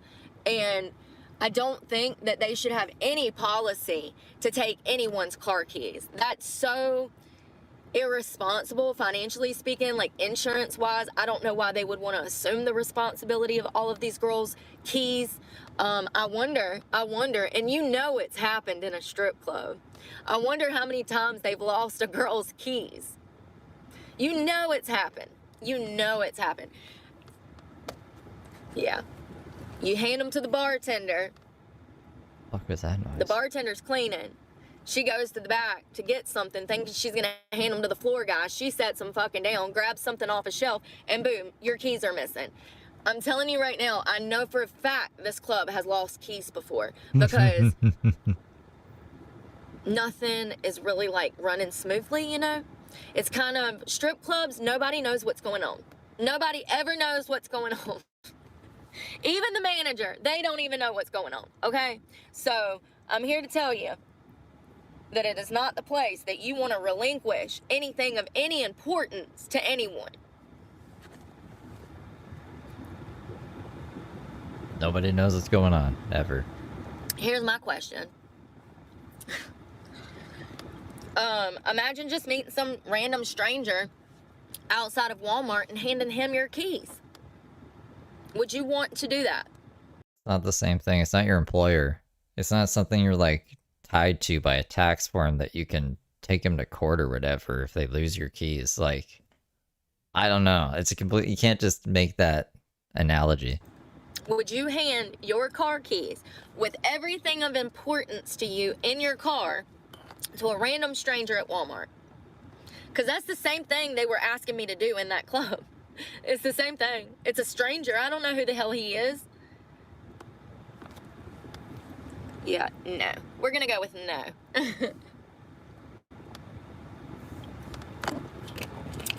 So I have so much laundry to do. I've been working all morning. I have some good stuff coming. There's so much going on right now politically in the world. This weather has been crazy. I hope y'all are staying hydrated. I am beyond stressed, but I'm staying positive. And for realsies, this is literally the worst period that I think I've ever had. Hands down. I can feel like everything. And it sucks. And of course, it would happen when I'm like literally the brokest and most like broken down right now, you know, because of my work situation and everything. So like, of course it would happen when I'm at my lowest of lows. And I don't know how I stay so positive. I really fucking don't, because Where's the positivity? I don't know. Maybe the praying's work. I've been working on my relationship with God a lot more and focusing on the reality of my situation, which is hard because I think a part of me wants to like play it off like I want to be living out of a car. Because that's the choice you made. She wasn't forced to go live in a car, for anyone who might be new. She was like, I need to sell my tiny home. And the lady at the winery, who she was working for at a winery, not a strip club, was like, you can put your tiny home on my land. And then she was like, no, you don't get it. You're trying to control me. I hate you. I'm quitting my job and I'm selling my home and I'm getting a truck and I'm going to go live the influencer life because van life seems easy. And I'm going to be a traveling stripper. So I don't know, man. That's, like I said, it's her own choice. This is what she wants to be doing. So I don't even know why she would say that. Sometimes I want to be living in a truck. Yeah, because you do.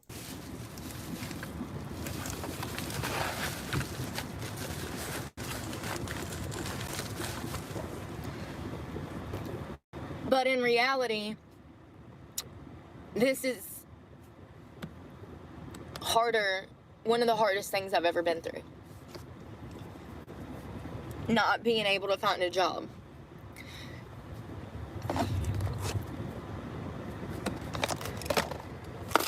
Everybody's scared to hire me, and I understand. I completely understand.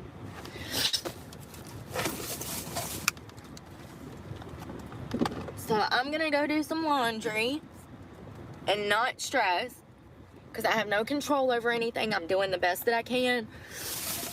I definitely need to throw some trash away. I've got to clean out this cooler, dump the water out.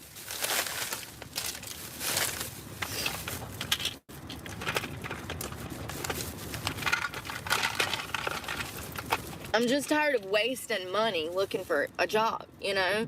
Like, if I could get back the over $30,000 that I've spent in the last, 9 months looking for a job, if I could get that money back in one lump sum, I would pay my fucking truck off and have no stress, you know? Like, when I think about the bigger picture, that's what fucking annoys me, is that now I'm behind on my truck payment because I've spent all of my fucking money looking for a job and gas.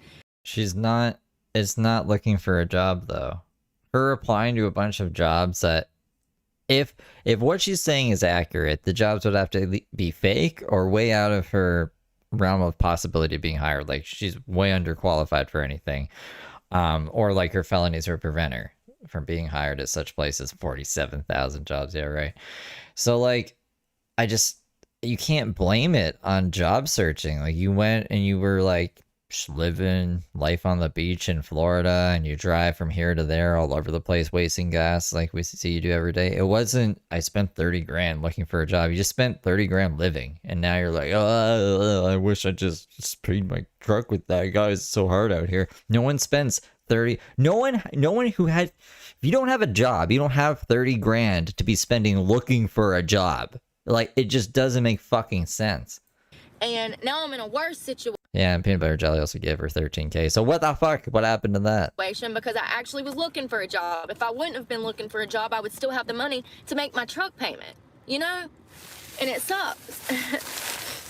It sucks. And every time I go to these fucking ratty ass, shitty, shisty, manipulative, conniving, coercing clubs that don't care about me, every time I go and I make money and they take 90% of my damn money. And then they want me to tip everybody out, and then they don't care what happens to me at the end of the day after they've done gave me 4 glasses of fucking free wine and sent me on my fucking way. I'm sick of it. I'm just so fucking sick of it. Ash Taylor. Yeah. You know, these places are so stupid. They had no business, no fucking girls working. I could have tripled their sales in 90 days. They're so stupid. And I'm not talking about dance. I'm talking about bar sales.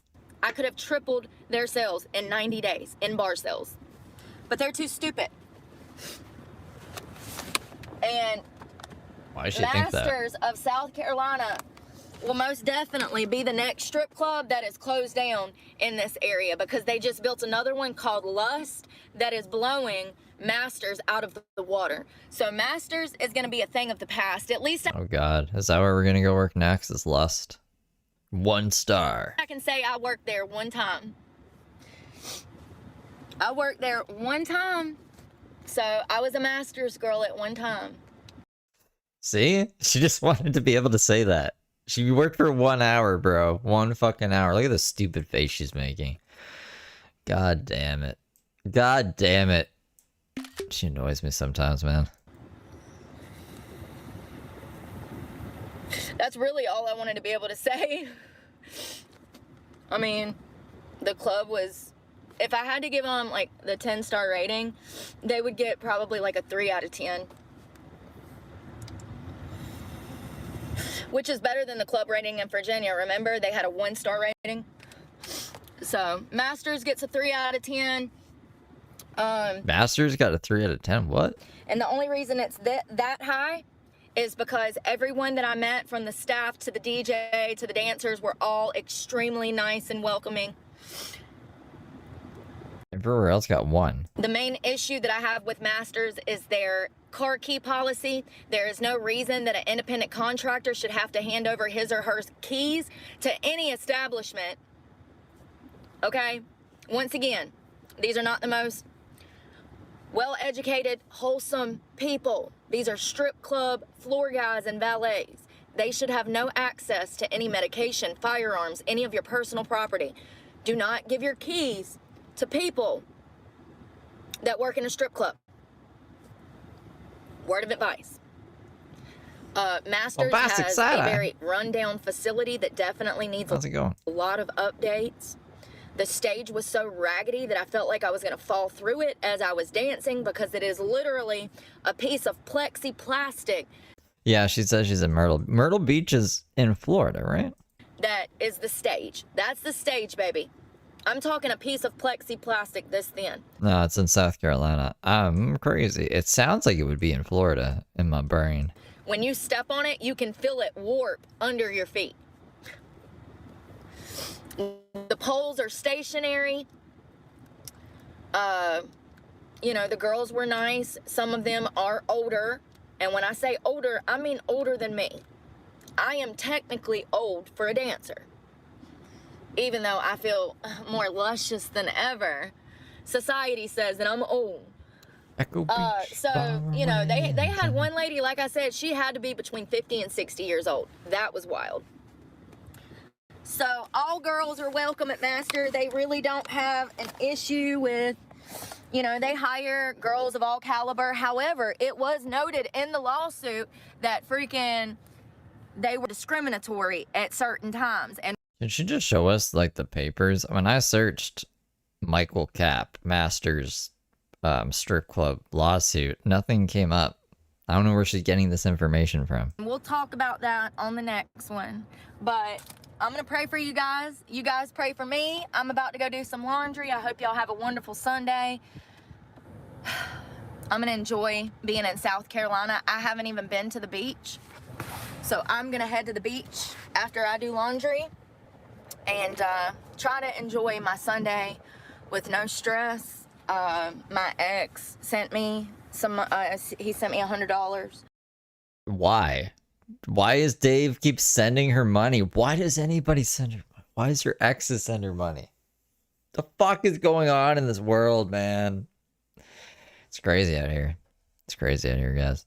So I'm going to fill my gas tank up, do some laundry, and try to be Paul, doctor with a gem on his head. responsible as hell with that damn $100 that I have to my name. And I'm going to keep my head up. But I'm praying for you guys, and y'all pray for me, because God knows I need it. I love you guys. Bye. I've spent like $15 trying to wash clothes. And I haven't even washed clothes yet. First of all of my money I just put into a Coinstar, because the only money that I have is through Apple Pay, and a lot of places don't take Apple Pay anymore, and so it has been a struggle. I pulled all of my change out of all of my bags, all of my little compartments in my car, and I had a grand total of $22 in change. So I have just enough to wash clothes. However, I went in Walmart and I grabbed a small toothpaste, 3 little body lotions for 99 cents a piece, Vaseline, a box of tampons, the store brand, and a 77-cent candy bar. Oh, and a body wash. I laid it up on the counter to go and pay, and I look at the guy and said, it's Walmart. I look at the guy and said, y'all take Apple Pay, right? And he says, no, we only take cash or card. I'm like, oh shit. I said, well, I don't want any of the stuff that I put up here to buy. I'm sorry. And then I pulled the receipt out from Coinstar and said, I do need to cash this though. It was the $22 and change I had. I literally went through all of my bags. I cleaned this out and got all of the change out of there. I got all of the change out of everywhere that I had change, and I took it to Coinstar. I hate that. They take over 11%. I remember when Coinstar first started, they used to take, I don't know, it wasn't much. It wasn't nowhere near 11%. But anyways, he's like, so you don't want to use the Coinstar money to buy the tampons and stuff? And I said, no. I said, I need that to wash laundry. So he gave me the $22. So that's what I have to wash laundry. So yeah. Oh, it was 26. 26, folks. My memory, y'all, is so bad.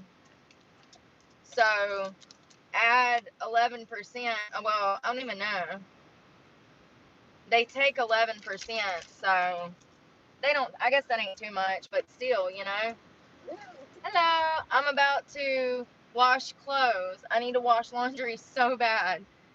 It's just so frustrating. I go into the Dollar Tree and, well, I initially went to the laundromat and it was the same laundromat that I. So she was just suing him for unpaid wages?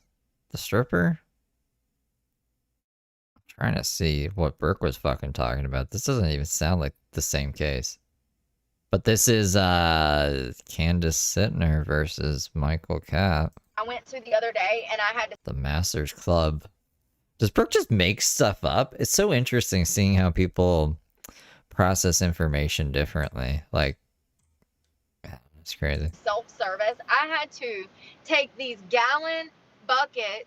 It used to be 3%. Yeah, it's ridiculous. Over 11%. I had to take these big buckets and go fill them up in the sink and then run back to the wash machine, pour the water in, run back to the sink, fill the buckets up with water, run back to the wash machine, fill the wash machine up. And I did that, like, I don't know, over 20 times. I ran back and forth, filling up this wash machine with water because, oh God. And it's the only laundromat on the island. So, or in the area, like a good 20-minute drive. It would cost me more to go over the bridge and find somewhere else in gas. So I go into the Dollar Tree and I get laundry detergent. I get their store brand Febreze because it works pretty good. It actually has a decent smell and it actually holds down, like, it smells for a while. It smells good for a while. So it's worth it to me for $1.25. My skin is so dry from being out in the elements.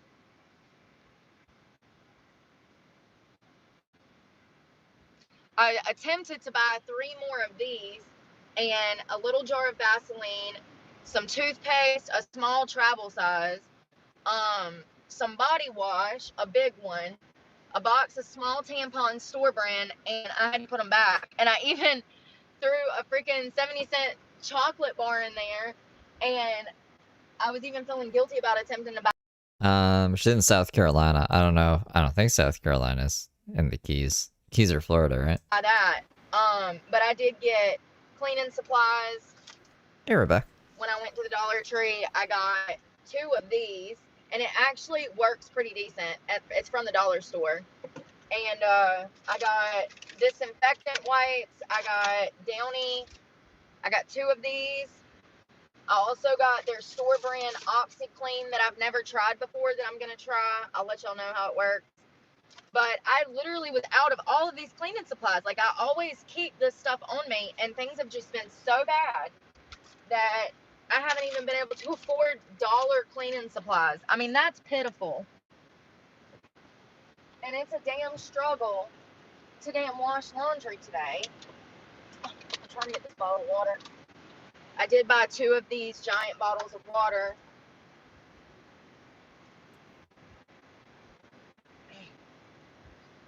To have to go to Coinstar to wash laundry is like the low. Like that's so fucking low. To not even be able to scrounge up freaking quarters.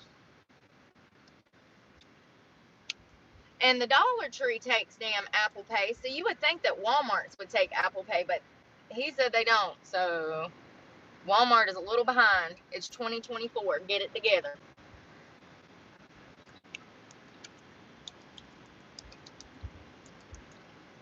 Oh, trying to find a bathroom nowadays is like, damn, it takes an act of Congress, let me tell you.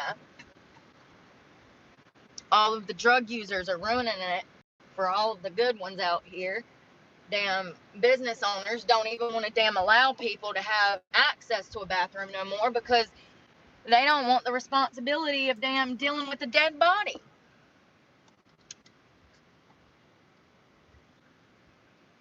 But I'm gonna go wash clothes. It sucks that I'm having to go through that much hell just to wash some clothes. I've never in my life, and I have to wash these things 2-3 times a week, like I said. And when I washed clothes the other day, I really didn't wash everything I had because number one, I didn't have enough money on me. Number two, time. And you just accumulate dirty stuff. You just do. It's gonna happen. You're gonna stay washing laundry, and you're always gonna be cleaning. I clean every single day. I have to dump trash every single day, 2-3 times a day. There's so much that goes into taking care of yourself when you're living out of your vehicle that people don't talk about. You're not going to have any extra time for anything because you're going to be busy taking care of your house.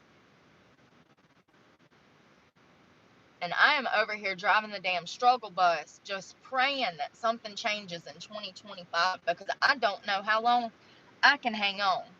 Seriously, I am fucking exhausted. I'm over this new world shit already. Over it.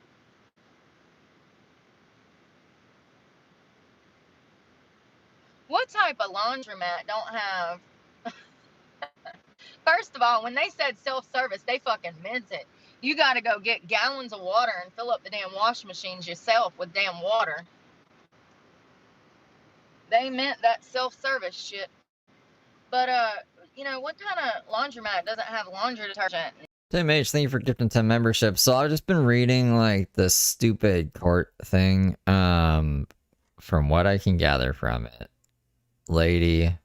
stripper lady was like, "You owe me money." And then guy was like, "I don't owe you money. You agreed to everything when you signed this contract."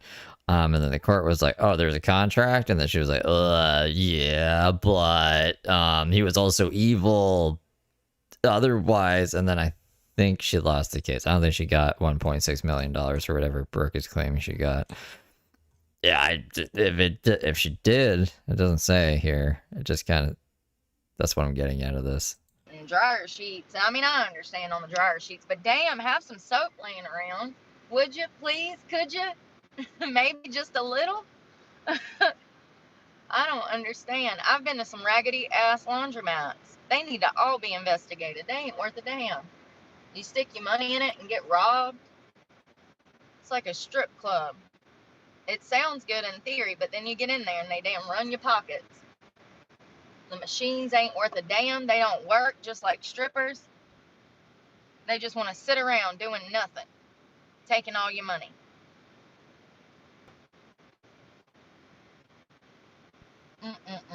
They say it's lucrative though, those little laundromats. The expensive part is buying the machinery and actually the upkeep on them, but they say it's lucrative. Well, I'm gonna run, you guys, and go do this damn laundry. I need a shower. When did we take a shower yesterday? I don't even remember. I mean, I know we did. I showered. I just don't remember when. I think it was before I went into work about 1 o'clock. I got there at 12:30, so it would have been about 12 o'clock, 11:30. So I need to go wash my ears. But I wanted to do laundry first and get my bed cleaned off and get everything cleaned up, get my window covers washed. I want to take everything. I'm going to strip everything that's fabric out of here, throw it in a wash. Hell, I might even... Oh, okay. Granting employer defendant's motion to dismiss. Okay, so yeah, they lost the case. Brooke's fucking poster child for strip club ethics lost her big case. Throw some of these mats in there because I know that back mat has granola on it, so I need to dump that out. And I might find a car wash. I don't know. I definitely need to. It depends on how much of that $26 that I have left over. I need to clean in here. I need to vacuum.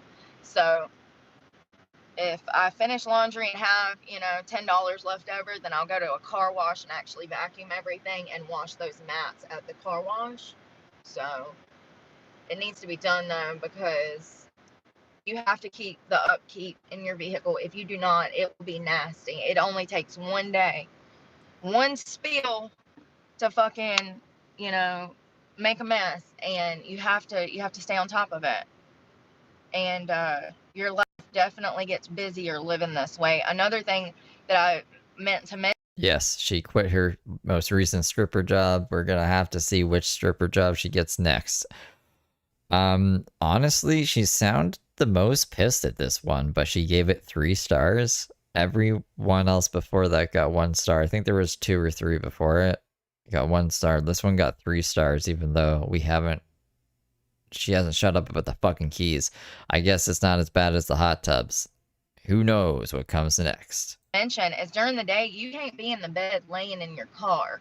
Motherfuckers will call cops on you. They think you're dead. They think you in there doing drugs. You up some nefarious shit.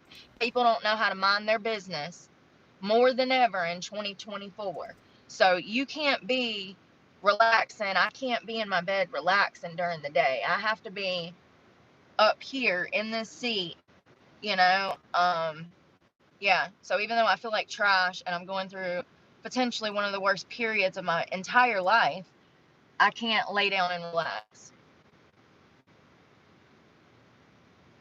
I really don't want to deal with the cops today. I'm not in the mood. But I love you guys, and I'm praying for y'all, and pray for me, because God... I'm hoping that y'all can give me some ideas, because I don't know what else to Google. And this is not going to stay. Damn it.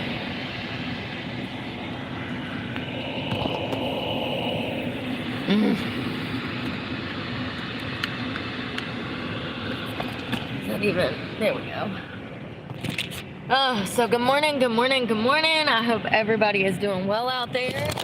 I'm looking for somewhere to put you guys. I'm getting kind of cold, so I'm going to have to cut that air down. Hey, my AC's been working amazing since I fixed it. Sorry, I'm looking for somewhere to put you guys.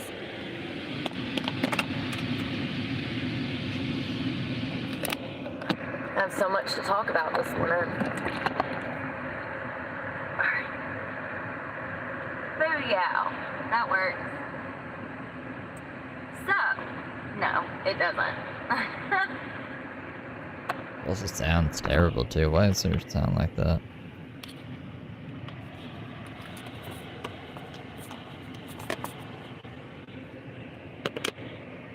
Reach out to me for bail money? I don't have Brooke's bail money. I was joking about that the last stream. I was like, imagine if me and Brooke were actually in cahoots. Her bail's way too high. I don't have 50 grand lying around. Like, she's not that popular. I can't make that much money off Brooke on YouTube. Alright, that's better. Not in like a reasonable amount of time. Definitely not before fucking November. I am actually freezing. It is cold. My air... All of the YouTube earnings I've ever made on my whole time on YouTube is less than $50,000. Works really good now. So I was able to go online and find a paper trail. She comes up with new things every day. Yeah, trucks payments are behind. gas is expensive. Her car has issues sometimes, like tire pressure or a headlight going out. Sometimes she just gets lazy and is like, I'm just sad. I don't know. Some more information about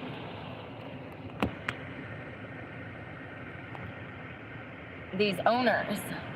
Very interesting stuff. So the owner of Masters, back in 1994. We're going back to 1994. Jesus Christ. It's a good thing we've already got through 2 today. This is where I'll probably tune out. Unless, what did he do in 1994, Brooke? Tell me. Hold me now. Actually was forced by the court to sell all of his companies because the court deemed him irresponsible, essentially. Irresponsible. I've never heard that before. Because the court deemed him irresponsible, essentially. It's a new word. He had lost money, he'd lost civil lawsuits, and he was going to have to sell his clubs in order to pay out all of this money. In my mind, I just pictured golf clubs. He's going to have to sell his golf clubs. It's the money that he was ordered to pay by the court system. So I just have to read y'all some of this because this is just, so this is him. This is Michael J. Peters. Now, he was charged. I thought it was Michael Capp. It's Michael J. Peters now? This is different. Brooke, her detective work is so sloppy. I wanted to go smoke a bowl, but now I'm like have visuals and shit. What is this, by the way? He's just got a car in the background and he photoshopped an image of himself there with some gold shit that's obviously popped in with a little briefing about it. Is she gonna read this to us? She better read this to us. Charged with racketeering. I'm gonna go over all of that in this video, but this is the legend lives on. I don't think this is the same guy, bro. This is the man that thinks so highly of himself, okay? Once again, why does he have a different name? That was presented with the opportunity for 3 decades to help women. He could have helped these girls, but he did the complete. You're gonna go smoke a bowl too? Well, this is important information. Hold on. We'll do the alien hippie song. JW47. There's videos on my channel. You can go watch them. Or someone in chat might be nice to you. But I'm not. I'm sleepy, man. Black Ops 7 is out. And I want to smoke weed, so I'm not. Hold on. They'll tell you. Someone will tell you. It's a crazy time in the world of today.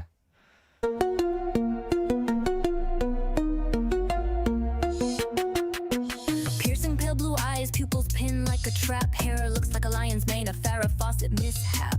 Bronze as thick as armor, candy corn, leather skin from the sun.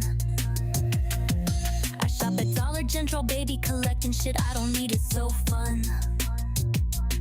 Got my electrolytes, baby wipes, and Fabuloso stash. Scored water razors and a Slim Jim, all for $12. Pretty girls always win. Cops keep asking what I'm doing around here, but I know they're sent by the haters that sneer. I cross my arms, disappointed and steer with my knee, ran about Big Farm and conspiracies on 5G.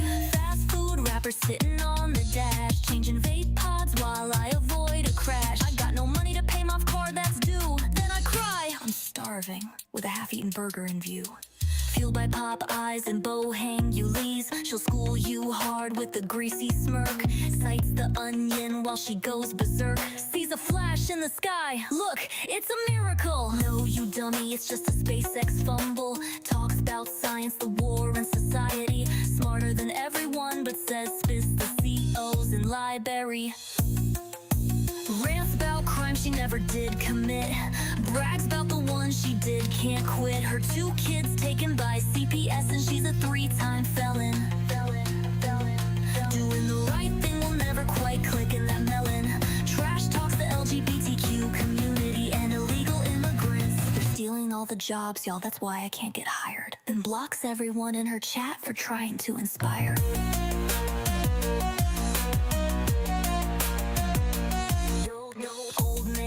Co-sign my Chevrolet, now I call him my kidnapper every other day. They stalking me while I hang in his yard, telling all of you tubies and abusive fuck fucktard. Perverts and stalkers better watch your backs, cause I'll hunt you down. I got a knife for you, Jack. Y'all don't understand, they're all out to get me. Alley Financial won't stop harassing. Internet trolls all wanna fuck me. Y'all are jealous, I'm a pretty girl. Listen, I'm the only honest creator on YouTube. I did not stab those bitches. They're liars. Liars! Liars! Randy's a monster, the cops are my stalkers. I got no money, but I'm doing better than y'all. I'm done, you ain't taking me down. Like, subscribe, donate to my Cash App now. Pray for me, cause I need it. She's forgiven, not fluent. Mess from every word, still sounding truant. I'm the Dollar General debutante. No pets, no friends, just me and my vape. Preaching gospel and causing chaos on my live stream from my Chevy tailgate.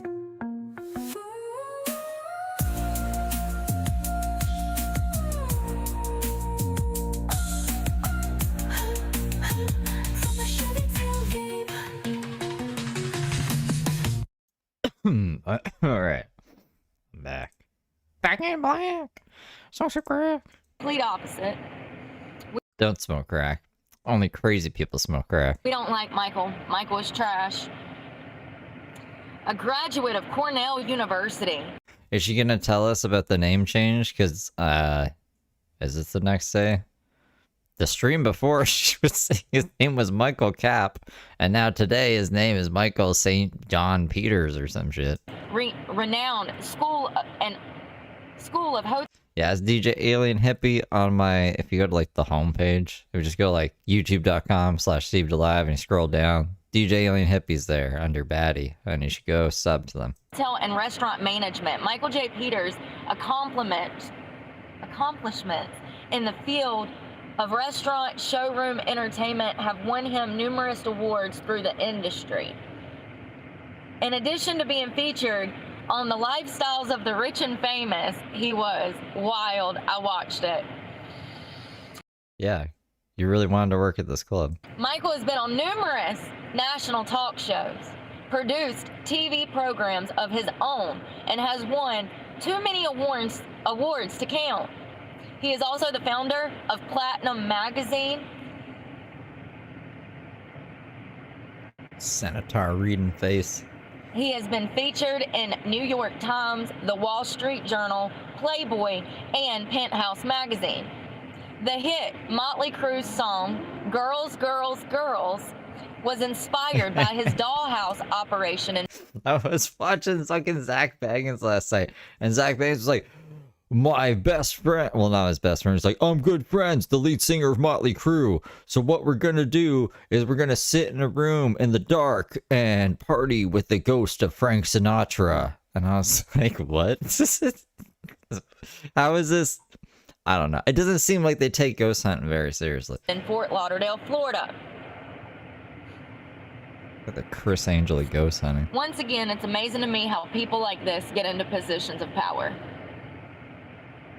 For over 20 years, Peter was the largest multi-unit nightclub operator in the world and is considered a foremost authority on nightclub operation, and he still serves as a consultant to many of the top superior clubs and nightclub venues around the world.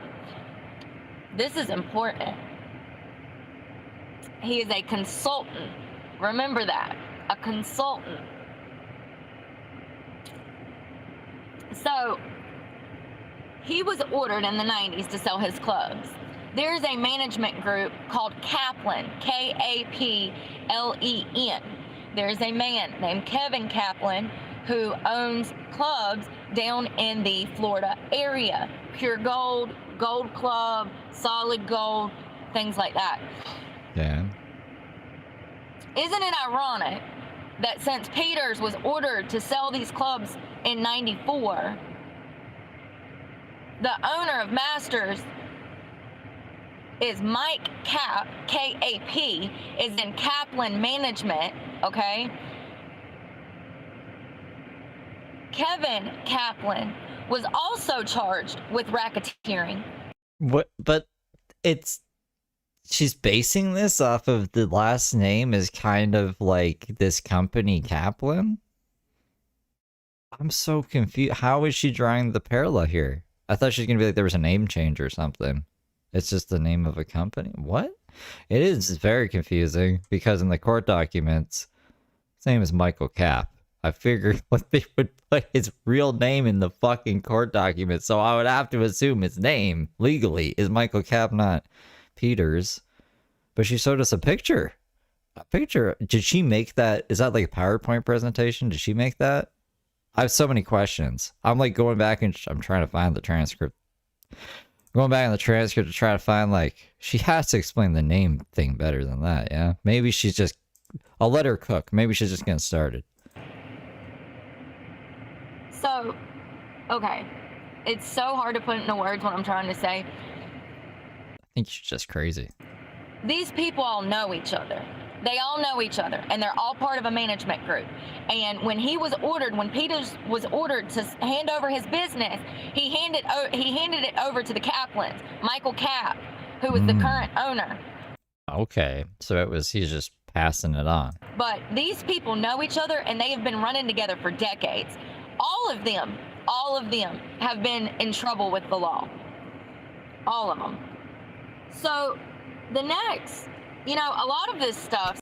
I still don't know how we're like, if he sold all of the businesses, did Michael Kaplan buy the businesses? Wouldn't they just get dissolved? What businesses were these? Like, they were strip clubs? They were just, what do you call those things? Fucking, not offshore bank accounts. What are they called? Like an LLC? Like, did he have just a bunch of LLCs or something to, like, do tax write-offs? Or what? Like, I need more context. Since, these people were running around in the 80s and the early 2000s, a lot of this stuff, information is hard to find because there was no internet back then. So they didn't keep records like we keep records now.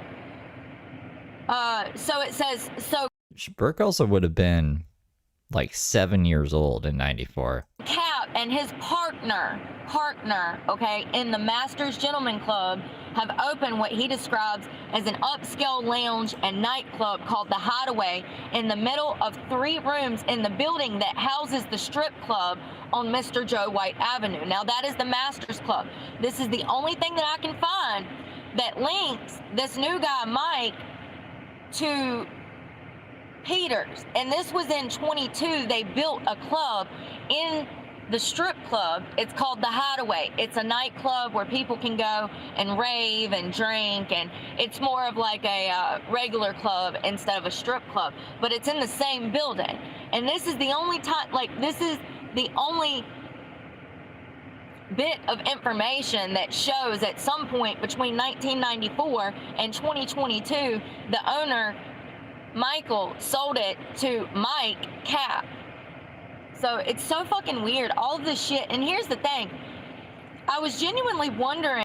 Or like, it's just someone who bought the business why was he ordered to sell all those businesses?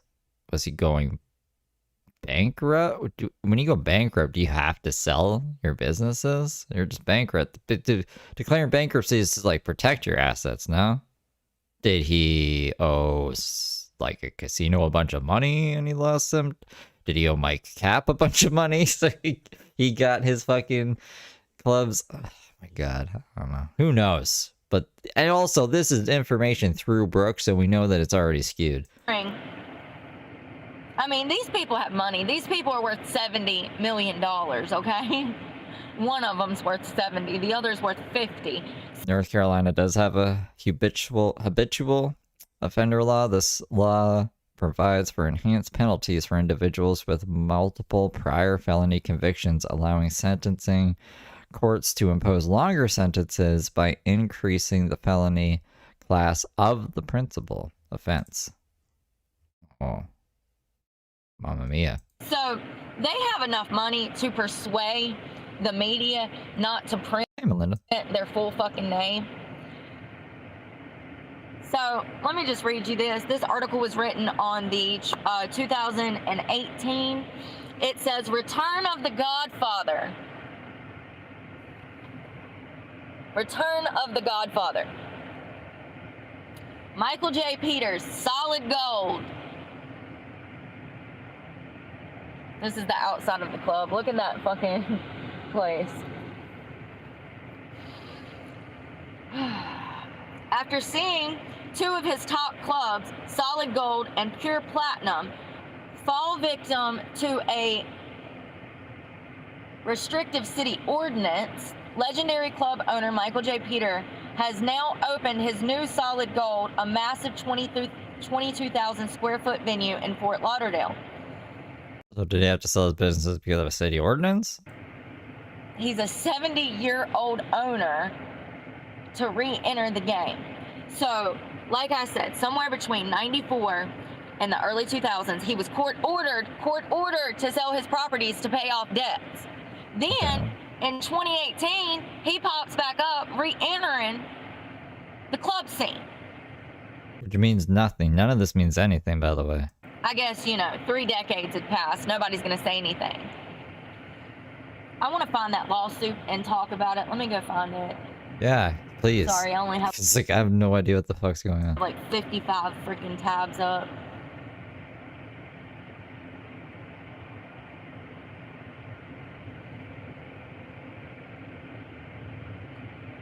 Let's look at his court documents. Michael J. Peters. Should make a game. The 6 Degrees of Nefariousness with Heather Brooke Clark. How can Heather Brooke Clark link you to something nefarious within 6 degrees or less of an evil person? Like the 6 degrees of Kevin Bacon, but it'll be nefariousness and Brooke. Owner. Sentenced. I can't spell. Tance? Take care, Dylan. I don't know about that. So it was June 1st, 1996. Oh, this fucking, you know what? The Sentinel, you ain't worth a shit. Centennial, whatever it is, Sentinel, right? It's the Sentinel. They want a damn thing. I'm not subscribing. You know what? I think I have it on this phone. Everybody wants money nowadays, Can't even damn read a damn news article from 96. All right. I have so much information on this. It's like too much. You probably should just go work somewhere else. This is all because they wanted her keys. They just wanted to valet her car. And we're on day 4. But it's getting really deep. And it's getting, like, crazier. I'll give Brooke this. She has... I can't believe I'm saying this. She's learned to let things go a bit. Not really. Like, Dylan, she, like, the satellite images and shit. Oh, I can see his car from satellite, blah, blah, blah. She does still kind of go insane. The guy at the barber shop that she was like, I found all of his information. I'm driving to his house right now. But I don't know. I just feel like this is a lot for just keys. For just keys? We're doing this much research? I'm looking for the documents from where he was sentenced and they made him sell his establishments.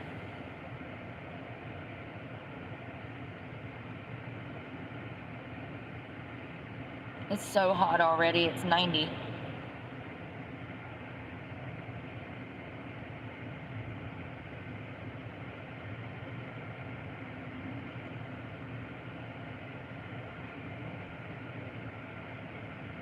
Her bodybuilder short? Which one? So it says Michael J. Peters, the owner of MRG of South Florida, which owns and manages Solid Gold of Humano, did not respond for a request for comment. Yeah, I bet. So he owns... She did all that just to... He didn't respond for comment. Did she pay for it? Imagine she paid the $199. He owns Solid Gold, which apparently opened in 2018. And he sold Masters to Mike Cap, and that is called Country Club Incorporated. And when you go to find out any information about this business, there is none. I mean, when you think about it, these people have enough money to make sure stuff don't get published. There is no trail. Not for the average person. And every time I click on his sentencing information, this freaking thing pops up for me to freaking spend money to read the damn article. Oh, maybe not, maybe not. Oh man, makes me so mad. So from what I can read in the small print, and I took screenshots, but I don't know where they're at right now, and I'm not going to spend 5 days looking for them. It says, millionaire adult entertainment mogul Michael J. Peter, who once owned blah, blah, blah,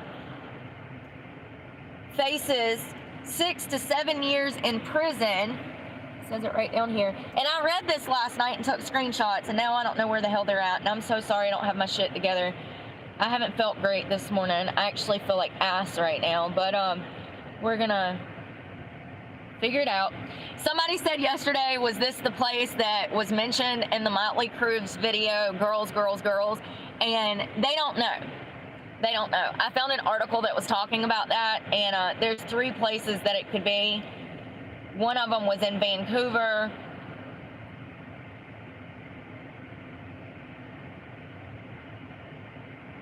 It says there's... Wow, Michael J. Peter sounds like a crazy guy. He was charged with like racketeering, kidnapping, extortion, like a lot of shit. So he lost all of his clubs, and I guess they just like put him up on the market, and this Michael Cap guy bought the club, and now he is somehow, like I said, linked to this nefariousness through just a degree of separation.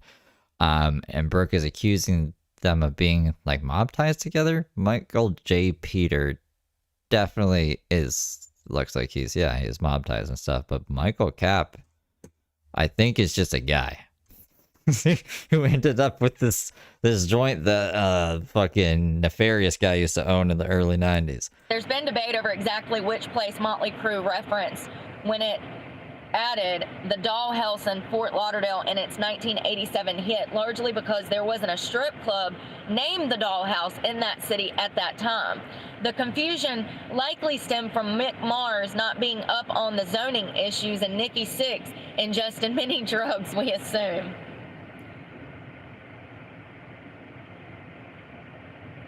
Initially, someone claimed the song referenced Sunny Isles Beach, based the Dollhouse, opened in 1979, which changed its name to the Beach House Cabaret in the 1990s. This venue took credit for the mentioning of the strip club in the song. The Dollhouse in Fort Lauderdale, Florida. There's been debate over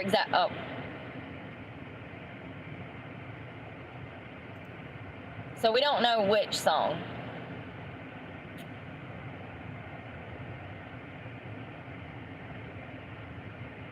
They also said Booby Trap. Could have been, it was a club in Fort Lauderdale back in the day that could have been what they were talking about, the booby trap. Anyways, there were several Dollhouse strip clubs in Florida in the 1980s, and the chain still exists. Ever powered by skin trade legend Michael J. Peters. Considering the man who swanked up strip clubs and head of more than 50 internationally backed in 1993, you may remember him from the lifestyles of the rich and famous in the late 80s and early 90s. Peters was truly living the dream. And then he went to jail from some alleged fraud things and seemed to be a little tied to the mob. That's what the article says. And then he went to jail for some alleged fraud thing. And the ties to the mob, or it's Brooke's conjecture. He was in the mob. Why can't you just read the article? And then he went to jail from some alleged fraud things that seem maybe a little bit tied to the mob. In parentheses, they put, not saying they are. They wrote the article like that? Fraud thing? Today, there are still at least 2 dollhouse venues operating that stem from the original chain. One in Tampa, one in Myrtle Beach. Not anymore. Parentheses, honey. I found that interesting that an article that's talking about Motley Crue has to mention that this motherfucker was tied to the mob. Well, this is more like Detective Brooke, right? This is this is crazy. Brooke, we're gonna need your keys. In 24 hours from now, Brooke is like spun Motley Crue and this mafia boss into this conspiracy about this club. It's fucking insane. Well, let's see if I can figure out why exactly he was sent to prison, and the article that says that he was forced to freaking sell his damn clubs. Everything I click on, the first 2 articles. Yeah, I think there was a dollhouse in Fort Lauderdale. That actually have it are both the Sentinel. Makes me so mad. What, I mean, just fucking y'all some scammy people asking to read a damn article. Scammy. Here's the Biltmore, son. I doubt they'll let me read it. Assholes. Let me use confirmation bias to disparage some people that I don't know. That's another one. Fucking been wanting me to pay $1.99. Can't they do a trial? Usually there's a trial period. You just gotta cancel it. That was written in 2014 talking about him selling some kind of boat or something. He had to... Biltmore County turned businessman is in the fight of his life. The night...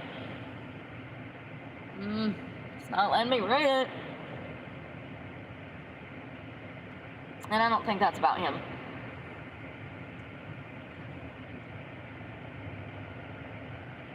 Y'all really out here paying for news articles?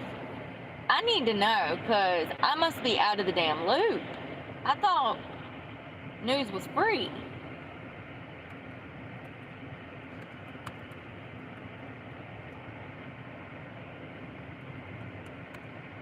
Jail sentence. Michael James Peter of Concord. Nope, that's...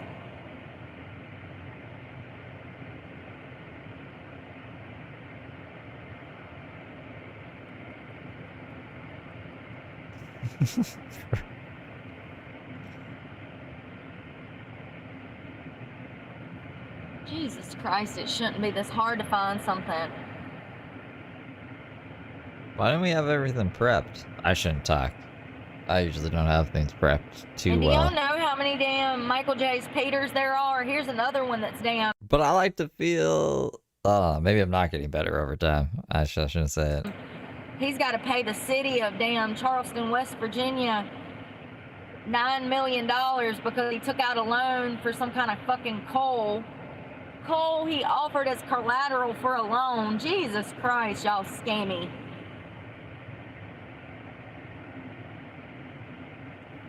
She is in jail. This is from July 2024. Her next court date's in 47 days from now. He obtained a $9 million loan from the bank to buy an investment interest for coal. And he scammed the government. Oh my God, my computer won't work. If they cut the internet off on me, I'm gonna be so screwed, y'all. I'm gonna lose y'all. I'm gonna lose all my work. Hell. Oh, your work. What? This doesn't work. This is... I like this stream. Why? It's wacky. It's wacky. Why doesn't you do this more often? At this point, I'm used to it.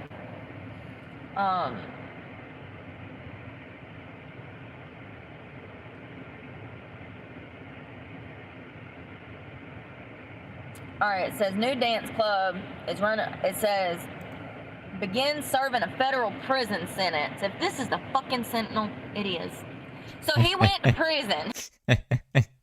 It looks like someone from the Sentinel really had interest in this case and decided to cover it. And it looks like you might have to pay a couple dollars if you want to link this all to Michael Cap. Poor Michael. It says, right there, begins to serve his federal sentence, but So we're literally just basing things off of the preview of the article on Google search. This is where we're getting all of our information from, guys. when I click on it, they're wanting money, and I ain't giving them no damn money. So, here's one from Florida Legal. Maybe I can read this. Lawsuit, when was this? 21. Oh, this is his new solid gold. Remember he opened it in 18? Well, by 21, he was getting sued. So let's see what this says. After he was already previously ordered to sell all of his establishments in the 90s, he went and opened up a new one when he got out of prison, apparently. And Take care, sir. what a piece of shit. And we're gonna circle back to Michael Cap, that's the current owner of Masters, but let's see. A former dancer at Solid Gold Gentlemen's in Ridiculous. Pomano, Pomano Beach has filed a collective Pimento. action lawsuit against the club alleging labor rights violations. Former dancers at the club have until this coming January 19th to join the suit. The court complaint, which was initially filed on January 29, 2020, alleges that Solid Gold misclassified its dancers as lessees or independent contractors instead of employees. As a result, That's what you say you are, Brooke. You say you're an independent contractor opposed to employees. Did they get in trouble for saying that? Hold on, let me just make sure. 2020 alleges that Solid Gold misclassified its dancers as lessees or independent contractors instead of employees. Okay, so Brooke is basically... Hold on, let's listen. As a result, the suit claims the club didn't pay its dancers an hourly wage, made them pay house fees to the club, required them to share tips with employees who were not legally eligible to share tips. The initial plaintiff in the case, Deanna Agar, is seeking $100,000 in back pay for hourly wages for a year and a half of dancing according to the federal lawsuit, which was filed in the District Court of Florida. The amount does not include the money, it does not include, she claims, is due back in house fees, overtime pay, and tips. As of now, 6 other plaintiffs have joined the suit. Jesus. You know, this is what I'm saying. These baby dancers, some of them are smarter than I am. They coming for y'all's asses. They ain't going for this shit. This was like a while ago, wasn't it? Oh, maybe not. Maybe 2021. And I'm glad. Raymond Dippa, one of the lawyers She confuses me, man. who filed the suit, says his firm in Florida Legal has filed several other lawsuits that allege similar labor violations against other local strip clubs, including 11, Booby Trap, On the River, Pink Pony, and Cheetah. Dancers and women, quote, dancers and women being exploited has been an ongoing thing that we've been working on for the last few years. So that's why I was saying, like, these lawyers are now going to bat for these girls because they see how fucked up it is. Maybe I need to get me in touch with one of these here fancy lawyers because I'm sick of this shit. Michael J. Peters, the owner of MRG of South Florida, which owns and manages Solid Gold of Pomano, whatever, did not respond to a request for comment. Yeah, I bet he didn't. Did you, Michael? Grimy ass. So I guess she couldn't find a lawyer to take on some kind of case like this, or else that would have been the angle. She wouldn't still be on YouTube doing all this shit. Let's see if we can find anything about this management group, the owner of MRG of South Florida. And it says it manages...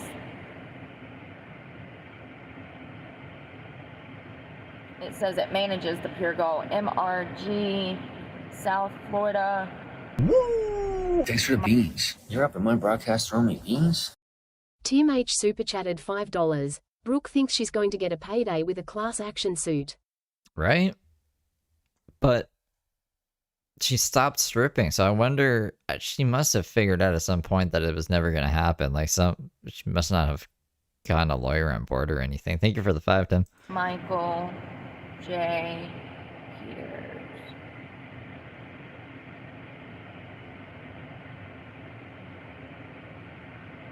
She says she's going to sue everybody else. She's sue happy.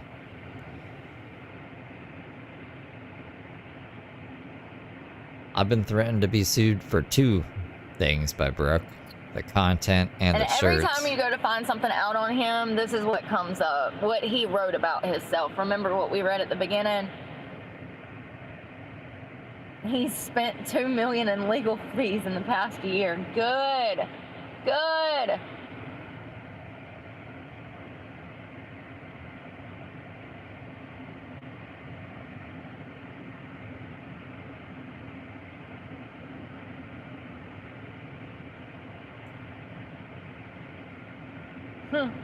Listen to this. So this was written in the 90s. It says, featuring such locally famous and notorious names as Solid I don't know what Pink Pony Club is. Gold, The Dollhouse, Pure Platinum, Peter runs an empire of male fantasy. He now has more than 50 clubs worldwide, employing 5,000 people, and by the end of '94, he expects to have 200 clubs. He can grow so quickly because of licensing arrangements that allow him to manage clubs without investing in them. Peter has just taken a contract by the famous Studio 54 in New York and turned it into the largest erotic show club in the world, seating 3,000 people. In the last year, he has expanded his empire to 3 cities in Mexico and has recently returned from Europe with deals for clubs in Athens, Barcelona, London, and Paris. He will soon launch what may be the ultimate thaw in the East-West relations, a high-class strip club in Moscow.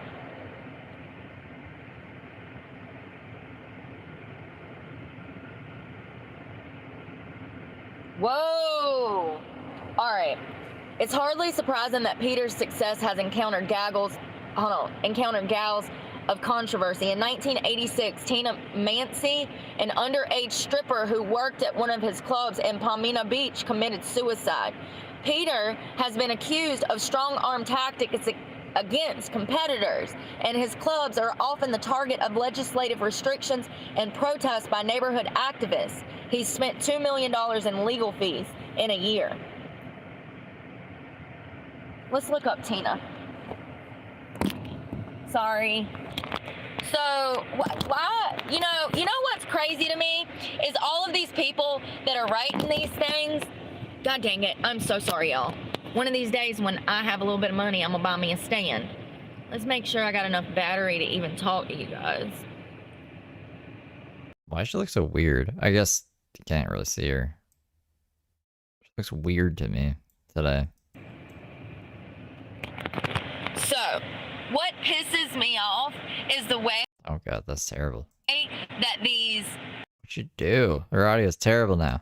writers, these people, they just throw the bad information in there like it's not important. That is a very important thing. You should be writing about Tina, but instead we're so fucking ass backwards as a country. So ass backwards. Underage stripper who committed suicide. You're just gonna throw that in there. Like that doesn't, like, that's the most important thing that you even wrote. Like,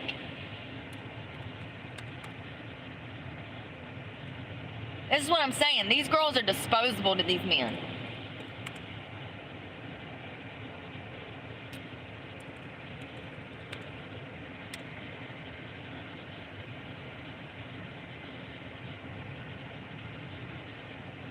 So the Los Angeles Times has a...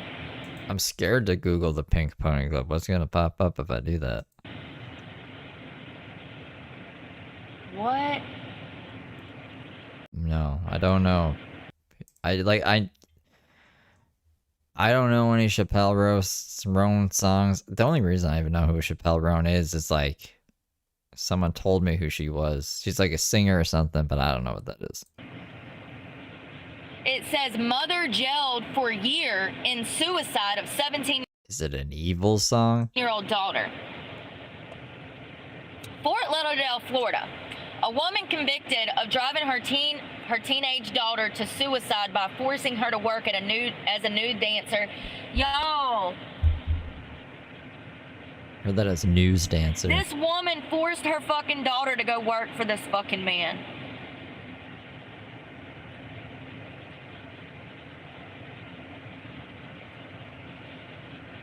I think it's like stories like this how Brooke comes up with her backstory to things. Because, like, you see how she did the strip club thing? You see how she played the strip club? She knew things going in, and then she made it a big deal. And now she's, like, looking up articles and she wants to sue them and shit. She probably is doing the same thing with everything else. Because, like, why wouldn't she? I don't know if I can read this. What the fuck is wrong with people? People are really fucking evil. Hold on 1 second. Let me get something to drink. Now we looked it up. She can't get vapes in North Carolina jail. I don't understand people at all.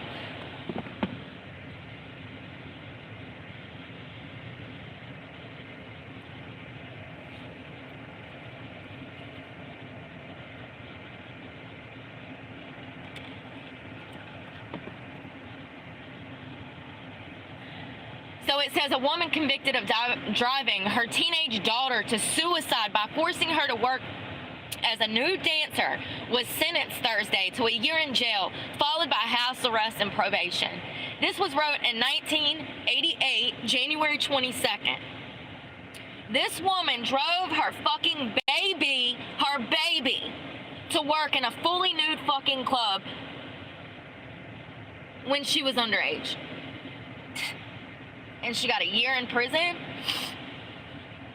Quote, you did procure a sexual performance by your own child, end quote, Broward County Circuit Court Judge Arthur Franza told Teresa Jackson as he sentenced her.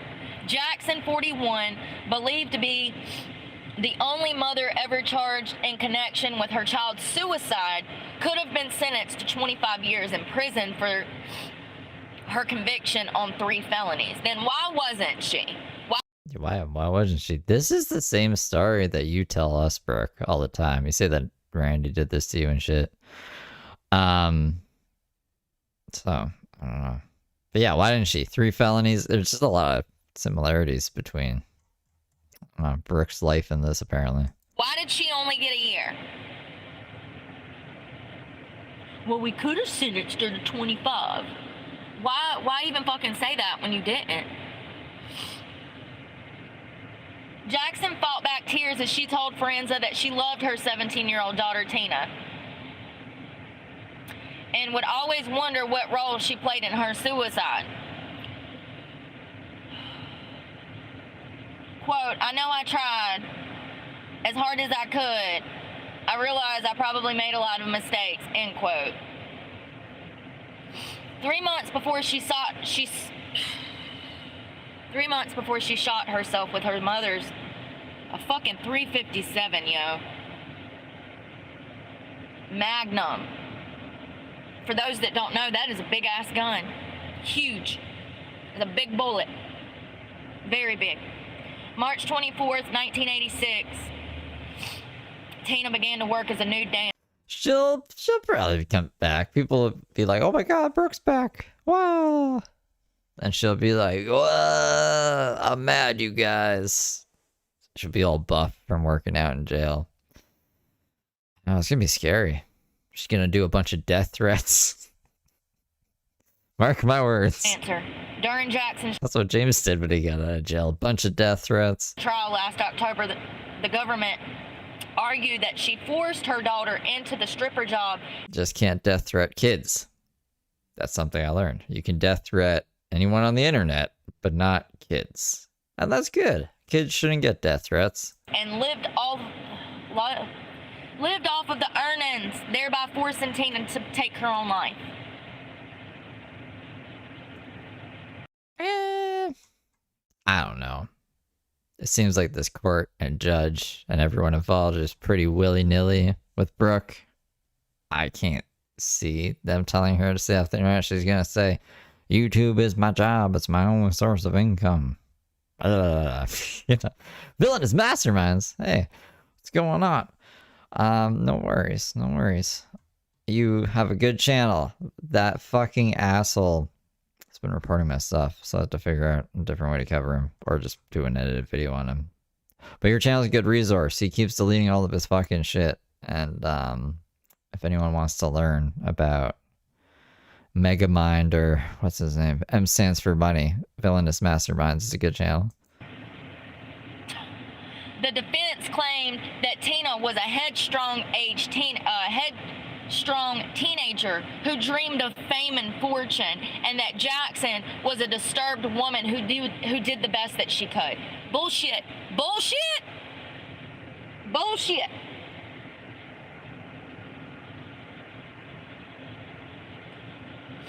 I don't give a fuck. I don't give a fuck. The last place I would ever take a child is to a fucking strip club to work. Horrible, horrible, horrible mother. Evil, vile. Yeah, she was so happy in that club searching for fucking fame, you know, that she took her own fucking life. People are stupid. Like, this lady that did this to her own daughter, the shit that she said, stupid. Here's the actual report from, so the owner. We're gonna skip ahead. I don't know. This has nothing to fucking do with Michael Capp and the strip club and the keys. She got way off course. Way the fuck off course. Of masters, bought masters from Michael Peters in the 90s because he did time in prison and he was out here caught racketeering and breaking the law. And, you know, these are not good people that I'm going in here and working for. They're literally the bottom of the barrel, the most evil people that you can work around.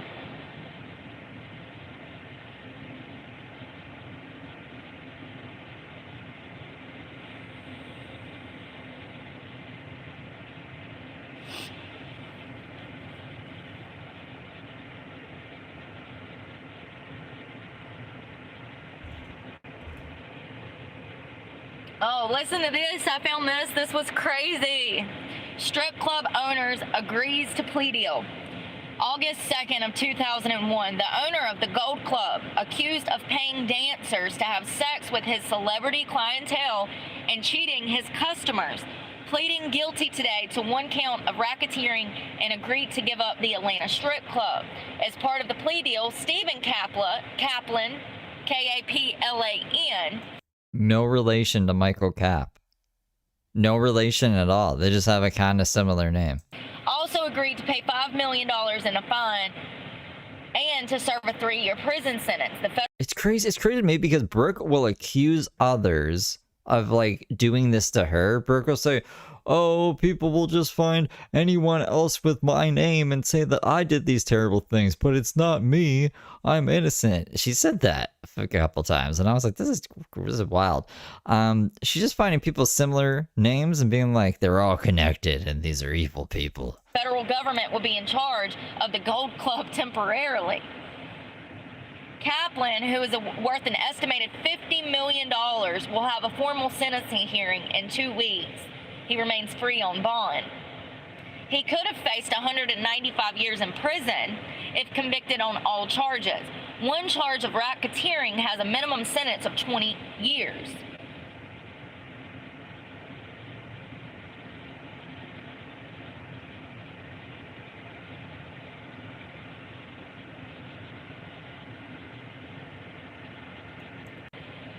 All right, strip club owner, 6 others arrested, charged with drug trafficking and racketeering charges.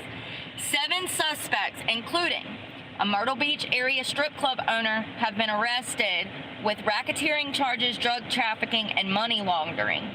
Michael Rose, Peter Salas, David Gatherer, Richard Leyland, y'all, there's so many. Are any of them Michael Cap?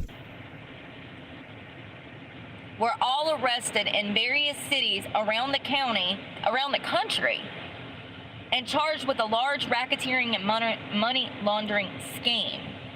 They were all arrested in South Carolina. Rose is the former owner of the Gold Club. It says racketeering indictment alleges that Rose and Handel were businessmen in the Myrtle Beach area who opened up a series of restaurants, nightclubs, and strip clubs, along with their co-conspirators, the other five. The indictment alleges the men conspired to conduct several federally illegal acts, including money laundering, bank fraud, racketeering, and drug trafficking, while using their businesses as a front. The Gold Club,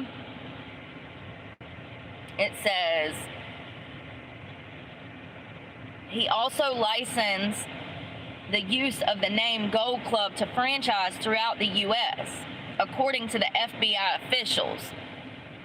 Between 2001 and 15, the defendants accepted knowingly over $2.3 million they knew or believed to be fraudulently diverted currency from a bankruptcy court proceeding, or laundered money from drug trafficking through their businesses, including Rose's strip clubs.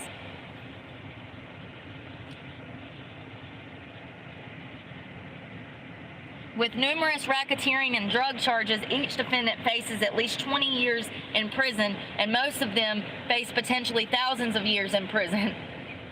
Damn. Don't be racketeering.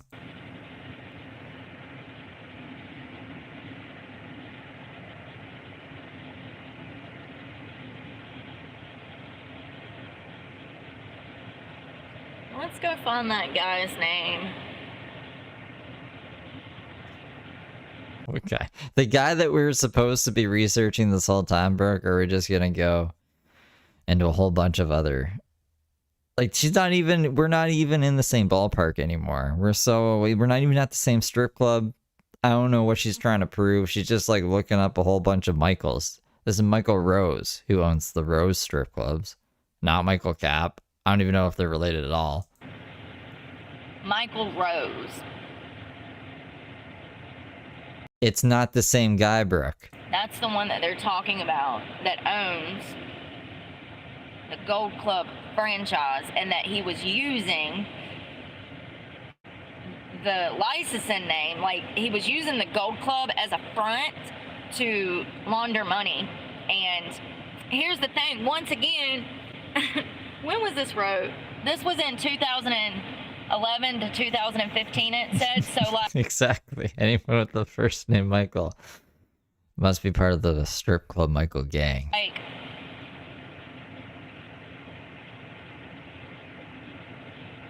in 2012, they built a volleyball court at Masters. What does this have to do with anything? And Michael Cap was listed as the owner then. But what are the chances that Michael Rose and Michael Cap are the same? They're not. Oh my God. I don't know. At some point, the club has changed hands several times, and there's no record of it either.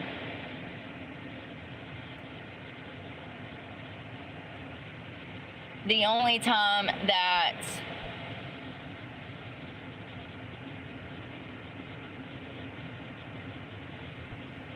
hold on 1 second. Here's a lawsuit. Let's see. Candace Sittner, a shooter girl at the Masters Club of Myrtle Beach, claims the strip club violated federal labor laws by failing to pay her and her co-workers a decent wage. Shooter girls don't make any money. It's not right, but it is what it is. An arbitration agreement Sittner signed when the strip club hired her has derailed an effort to file a collective action against her former employer. Yeah, so this is the one that should sign. This is Michael Capp. So like, unless Candace is just suing a whole bunch of strip clubs and failing, but they signed something saying that they can't sue him for silly shit like this. Now, I wanted to talk about this because when you are going into these strip clubs and you're filling out this paperwork, you're signing an arbitration agreement. And that means that you can't sue them. That means that you're supposed to go to them if you have a fucking problem, and they have their own attorneys that'll handle the matter. And a lot of girls don't realize what they're signing. But when you get hired at any strip club, best believe you're going to be signing an arbitration agreement. So just know that when you're signing this paperwork, you have no right to sue these motherfuckers at a later time if you want to. It's going to be a huge problem for you. Huge.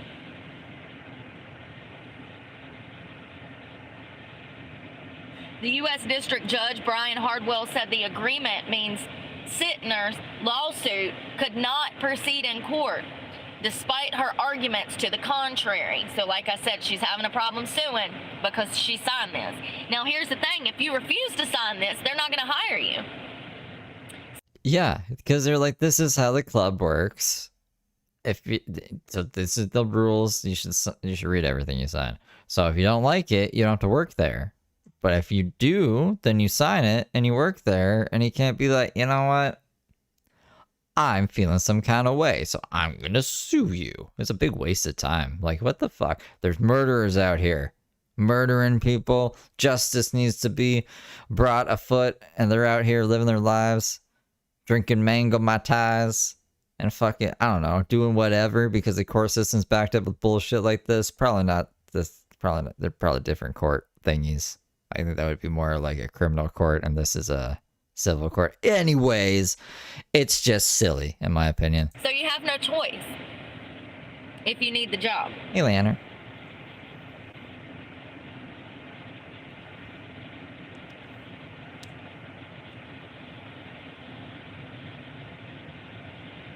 Sittner's 2015 complaint alleged that the Masters Club improperly classified her as an independent contractor, not an employee, when she was hired as a shooter girl. For those that don't know what a shooter girl is a girl that goes around with a little case of shots. It has these little vials that set, and there's about 20 of them in a little case, and the girl carries them around and tries to sell shots, and that's a shooter girl. So, you know, those girls mainly live off of tips. And the shooters that they're selling, they don't get to keep the money for that. That money goes to the club.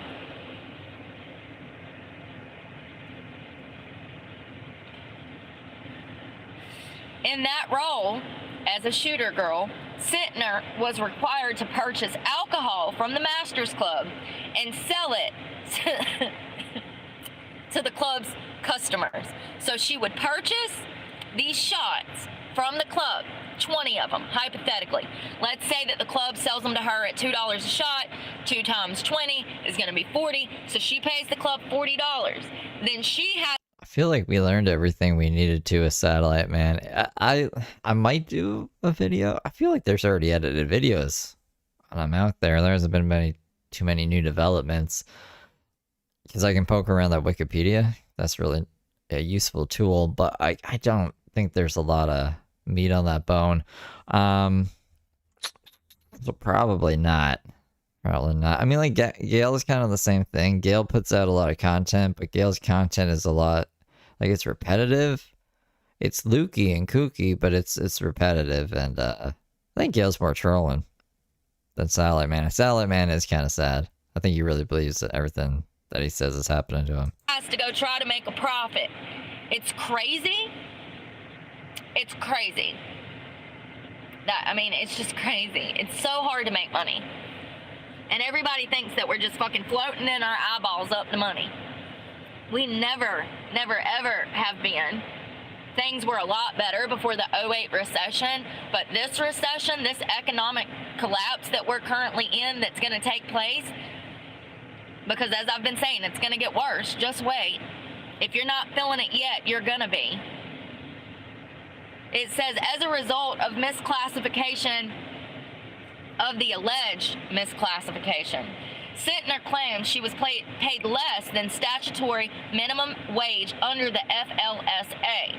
The complaint included separate claims for failure to pay minimum wage, failure to pay overtime wages, violation of the South Carolina Payment of Wages Act, unlawful kickbacks, and retaliation. Sittner filed the complaint in the federal court in Florence on behalf of herself. You go, girl. You go, girl. Damn. Oh, and she didn't just file the complaint by herself for other employees. She got other girls on it and helped them file the proper paperwork. So good for her. That's what I'm talking about.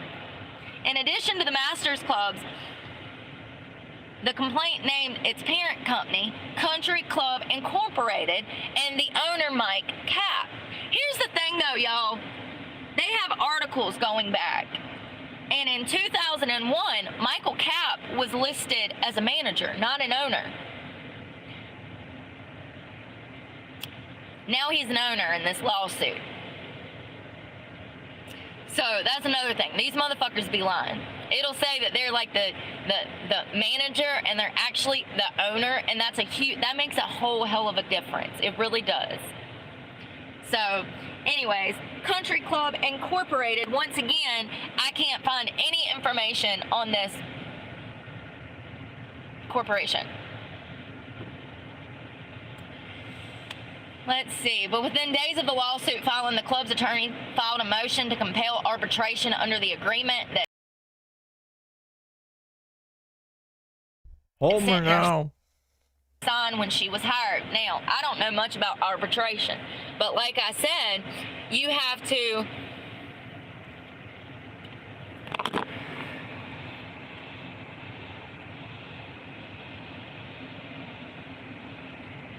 RICO charges exactly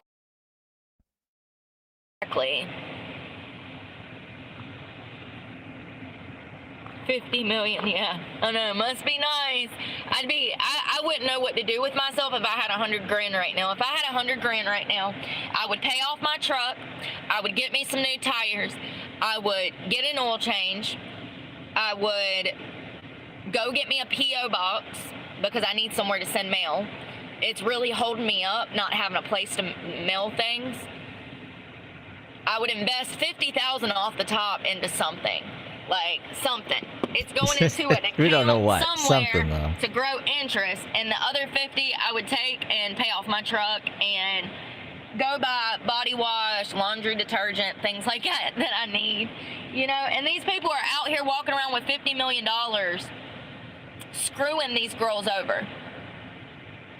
And he's made every single penny of that off of screwing these girls over.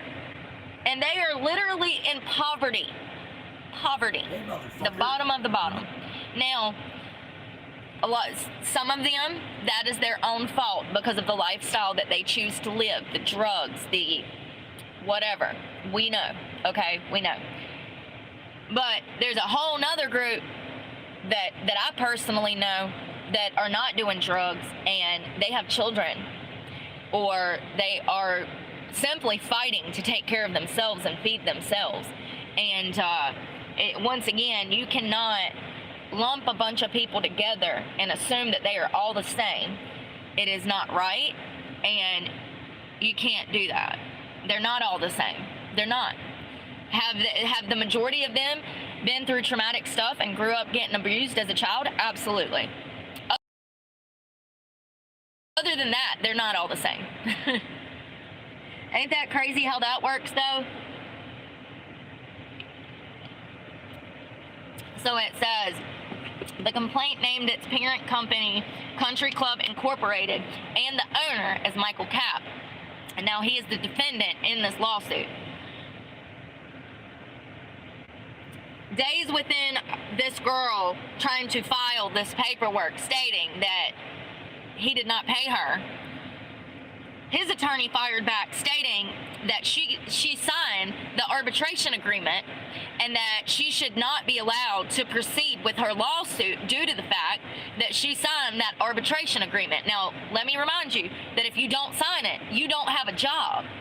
So they blackmail these girls into signing legal documents that they have no clue pertain to what. These girls have no clue what arbitration is. I don't know what arbitration is.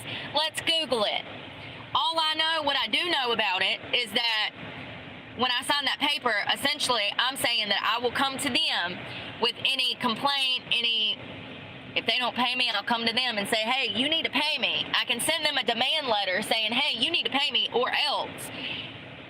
So let's see what it says. See, I used to be like Brooke. Kinda. I had a Brooke moment in my life. This is what happened. Morning. Yo. What's up? Not much, man. You? Oh, about to start my work day. Oh, yeah? Yeah. So, Mr. Hay isn't Mr. Hawes? No. Are you sure? Yes. Fuck! Did you lose an argument with somebody now? No. Just put a lot of time into a video that's not gonna make any fucking sense now. Why would you do that? Because I thought they were the same person. But it'll be fine. Is it alright if I use like a snippet of this conversation and just put it in there and be like, okay, so it's not Mr. Hawes? But you're going to use me as your information source? What if I'm wrong? What? You said you're 100% positive. Well, yeah, because they're two different fucking names. Well, One's got the last name Hayes, and the other one's got the last name Hawes. Spelled completely different. Yeah, but like when you go on Rate My Teacher, there is no Mr. Hawes, and then there's people saying that he's Mr. Hawes on Mr. Hay. What? Yeah. Did we have Mr. Hawes and Mr. Hay? Like, I think they might be the same person. Well, now you've got me questioning it, but I don't think so, because, they're both spelled completely different. Well, that's what I thought. I thought maybe it was just like a nickname. Oh, boy. So, but Brooke's out here just being like, it's all connected. You don't understand. It's all connected. On arbitration. Arbitration with an employer.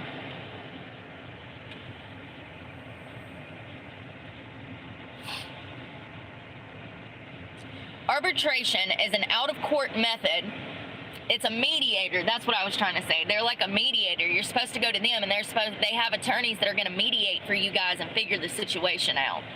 It says it's an out-of-court method for resolving a dispute between a worker and an employer. Arbitration takes place in front of a neutral decision maker called an arbitrator, or in some cases, a group or a panel of arbitrators who will listen to each side and make a decision about the case. So it's like going in front of a judge and pleading your case, and so it's kind of what I thought it was, but I've been sitting too long, y'all. Ow! Ouch! Son of a bitch! Listen, living in your car like this, oh my God. You're always gonna have something in your neck pulled. Your back's gonna hurt a lot. I hope my phone ain't dying, y'all.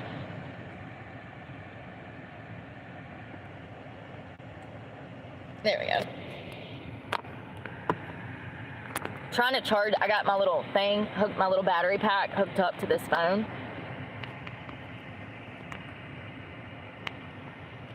And it won't set up.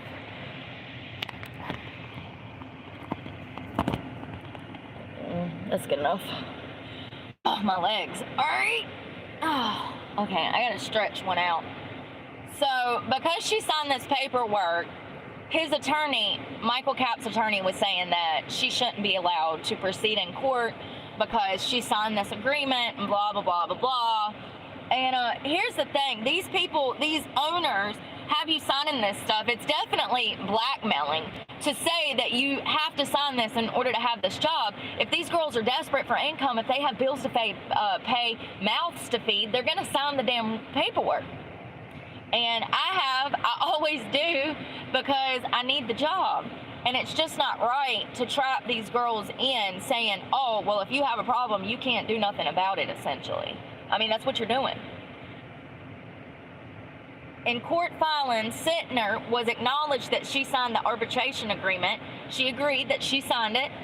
She argued that the motion to compel was premature because the punitive class included at least one person who hadn't signed an arbitration agreement. Brittany Sloan filed a consent to join the collective action, but court records say Sloan never signed the arbitration agreement with the Masters Club while working there. So remember, there's multiple girls in this lawsuit. All of them but one signed this arbitration agreement. I don't know how she got by without signing that, because I'm gonna tell you what, when you go into these places, they are so strict about this paperwork. They want to make sure that you're of legal age now. They want to make sure that you're of legal citizenship. They don't play that at most of these clubs, even though they're breaking the law blatantly. They really give a fuck about their girls, because when it comes to licensing, having your driver's license, making sure you're a valid legal resident because of ALE. If ALE comes in there, you're underage and or you're not a U.S. citizen, they can be shut down for good for that. So that's a big deal. So the clubs cover their ass and they're really concerned about that stuff. But let's not forget, they're criminals and they're out here breaking the law, and they're extorting young girls and blackmailing them and coercing them into illegal shit. Let's not forget, when I say that they really care about that stuff, not in a good way. Like, they care to save their own ass. They don't give a shit about the girls. It says, I'm gonna proofread. She's like, I don't know, doing this big conspiracy because they wanted her car keys. Some of this because, like, it's a lot.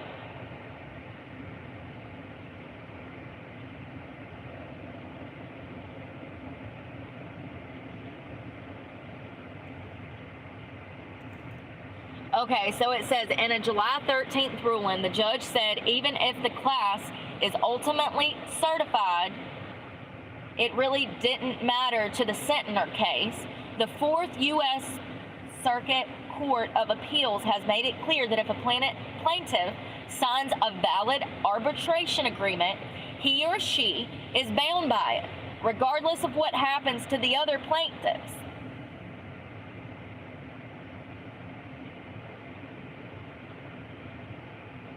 So this girl... Alright, well, I'm burnt out from Brooke. And numbers are down. So, it's been 3 hours. I guess we'll pick up tomorrow. I'll go play Black Ops 7. And I don't know what else what did we get planned for today? What do we have planned for the day? Where is Tony Michael fucking Johns? Let me see if there's anything with him. I'll try to do some kind of horizontal stream tonight. If you guys want, or members only thing. But other than that, I don't really have anything set in stone. I still have to do some stuff around my house that I should have done yesterday, but I didn't. So it's just like doing nothing. Doesn't look like Tony's back. Tony will fall in love with a woman named Amber. Catching him on like security cameras now? I don't know. Nothing new with Tony. We'll have to find something new. Whoa, guys. Do Jimmy? Do a James throwback. I feel like if you guys come out for it, I will. I don't want to put together a whole bunch of clips and no one come out. But I don't know. I guess maybe, yeah, we can do Jim. Maybe. If I don't have any other ideas, we can do James. Worker. Alright. I'll see you guys in a bit. Adios. Fail Friday tomorrow. Yeah. See what Heather's been up to. If not, we'll just do like Heather throwbacks for Fail Friday. We gotta bring that back. Wabba labba labba labba. People like that. Sometimes TD comes around, which is cool. See you guys.